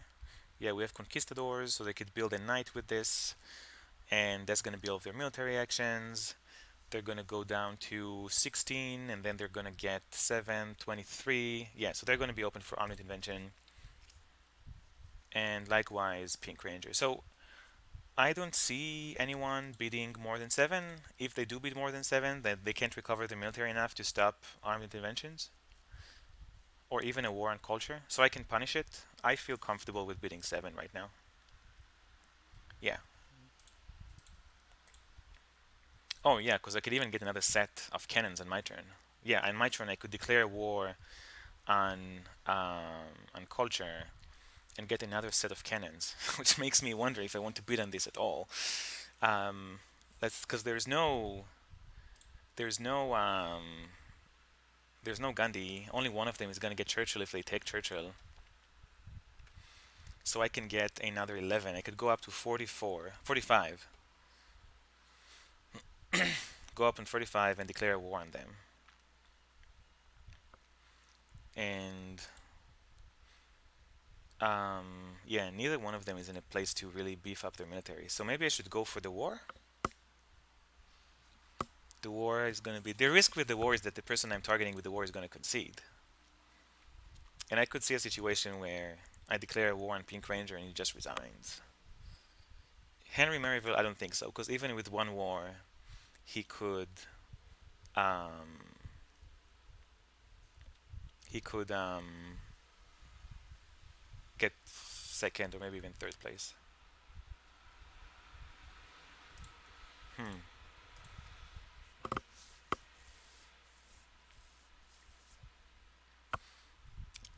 Although I can't pass on this completely because Cruel can get it pretty easily. I think that's why I'm bidding. I think I'm bidding because if I don't, then Cruel can probably get it for maybe even 2, and giving him 11 points for a military action and 3 stone is too much. So I think that's why I'm bidding. And if anyone outbids it, um, then I'm going to punish them with a war or an aggression. So that's the plan. I'm curious if this reasoning makes sense. So if you have any ideas, please comment. Let's see what happens. Wow, so Pink Ranger does win the colony. And also, I want to apologize to the crowd and Pink Ranger. Pink Ranger is a she, not a he. I've been referring to her as a he. So, Pink Ranger wins the colony, discards 7 points of strength.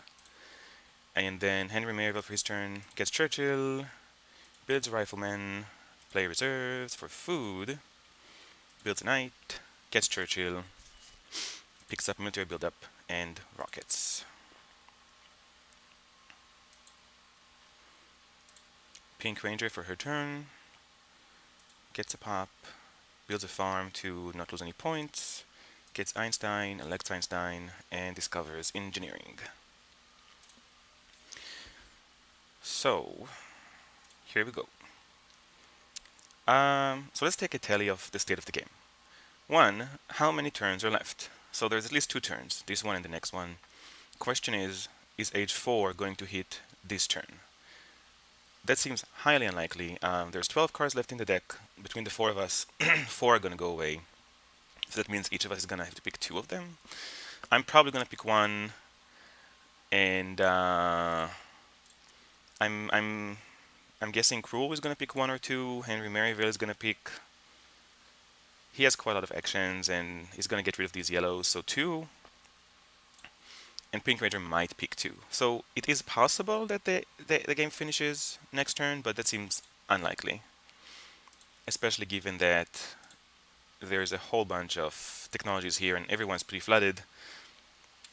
I mean, it's possible that Cruel picks a leader and a yellow, like patriotism, but seems unlikely. So there's probably 3 more turns left. And then the question is, what do I want to do with my political action? And the answer is I want to use this military. Question is how. In an ideal world, I would play War over Culture on Henry Merivale. Let's see how much military I can get. So I can use 2 military actions. So I'll get 2 cannons. I'll be at 45. 17 is nice, but Henry Merivale has military theory. So if he gets military theory, he's at 33. Then he can play 2 knights. He has enough yellows to do that. Lose some infrastructure, but nothing critical, I think. And build these 2 knights and get another and switch to conquistadors. And that's gonna give him 4 for the knights, 7 for the conquistadors, because there's going to be 2 of them. So it's going to be 11, so it's going to be at 44. Not amazing. He could also go for rockets, and then he builds 2 rockets for plus 12, and he's at 40. And if he uses Churchill for that, then he has some leftover science. So I don't think Henry Merivale is the target for War of Culture. If he doesn't sacrifice some infrastructure for military, then next turn I should be able to hit him with armed intervention. So there's still hope. Pink Ranger, she's in a bit of a sorry state in that regard. She could get a legion, a swordsman for activating a legion, and that's going to put her at 8. I mean, ideal situation, there's economic progress here, and she has 17 stones. I guess you could get tanks, research them, and get 2 tanks and conquistadors.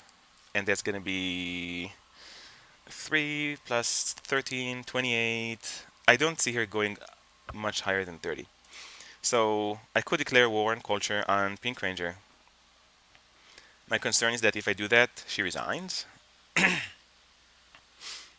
she's behind on points. But that's a risk I'm willing to take. Also, if I don't declare war on culture on Pink Ranger, I'm pretty sure that Cruel does. I mean, it's possible he's going to go down to 22 to 32 by his next turn, unless he builds more units now because Napoleon might go away. But even at 32 versus 20, that's a nice change of points. But if I declare a war, maybe he doesn't. Honestly, ideal situation is that he declares an armed intervention or a raid or anything really on Henry Merivale. Does he have any H2 cards? No. Yeah, because the competition right now, I think, yeah, everyone's still pretty close. I think Cruel is a bit behind because he doesn't have points and he doesn't have a wonder. But there are impacts here. He didn't put, he did put 2 of them. So I really hope that for Cruel, he manages to declare an armed intervention on Henry Merivale and probably succeeds because 2 defense cards are gone. So let's go down that path and see what happens. So declare war on Pink Ranger. And then let's build some military. What do I want to do with the rest of my turn? So we said there's 2 turns left. I'm going to be at 10 science. In an ideal world, I would want to pick up military theory in reserves, but I don't have the hand size. So all of these technologies I picked up are coming back to bite me again. I could go for journalism, and that means that I'm going to have 8 science instead of 10, and 14 if anyone played the Cold War, and that this is going to give me 2 points for variety plus 6 points, so 8 points from this, and then I'll pick up military theory, and hopefully I can get it for another 2 points. Yeah.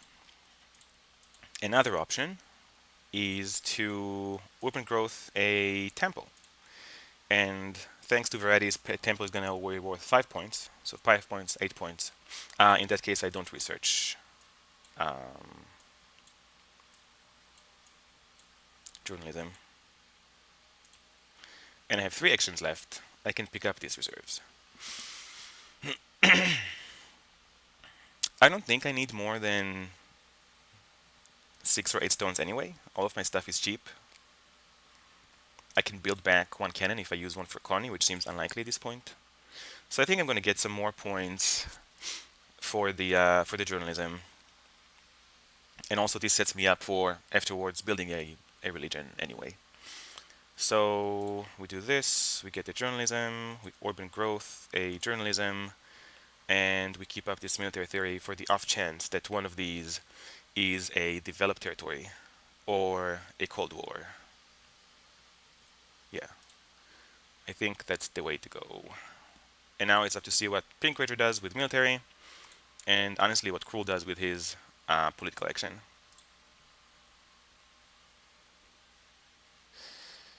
Here we go. Okay.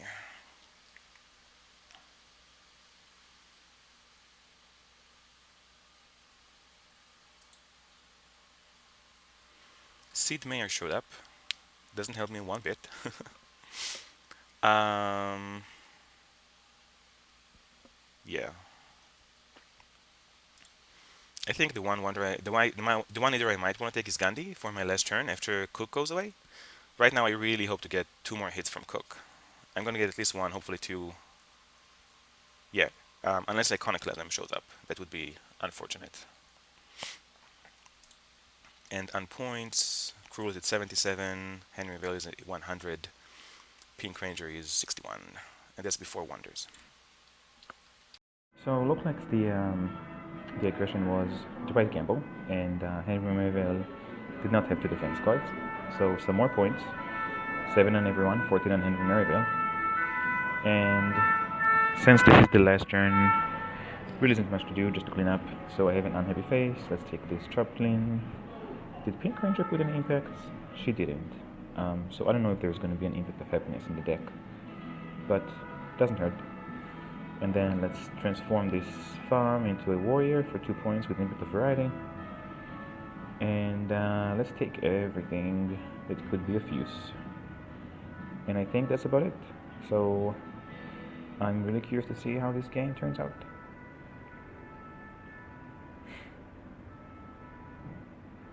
I guess Cruel can take Gandhi for a couple of points. Oh, he got 13 points of Pink Ranger. Yeah, so let's see how the others wrap this up. I have a reasonable point lead. 30 on Cruel, about the same on Henry Merivale. But the only impact they put in doesn't really help me that much.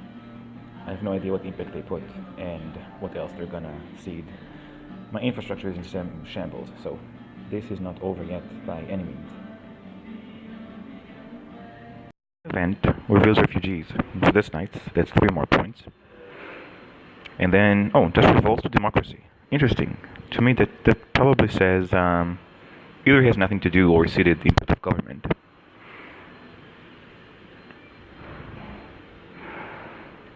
Henry Merivale, season event, reveals international agreement,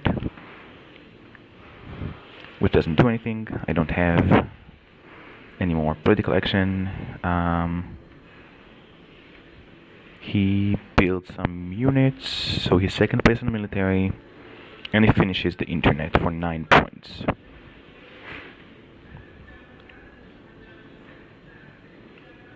And finally, Pink Ranger also sees an event, reveals popularization of science.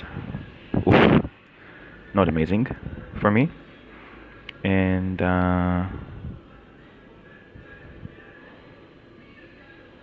tries to close some of that food gap.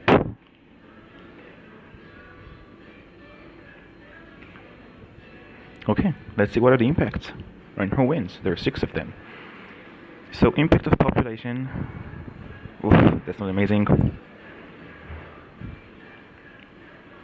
Impact of variety. That's the one I put in. And okay, it did end up netting me a point because I got 3 for seeding it. Impact of architecture doesn't really help anyone. We're all pretty weak on infrastructure. Impact of colonies. Wow, that's nice. So close. Impact of progress. Okay, so now right now there's 3 points between me and Henry Merivale, and just 1 more impact. Impact of science. Wow, what a close game.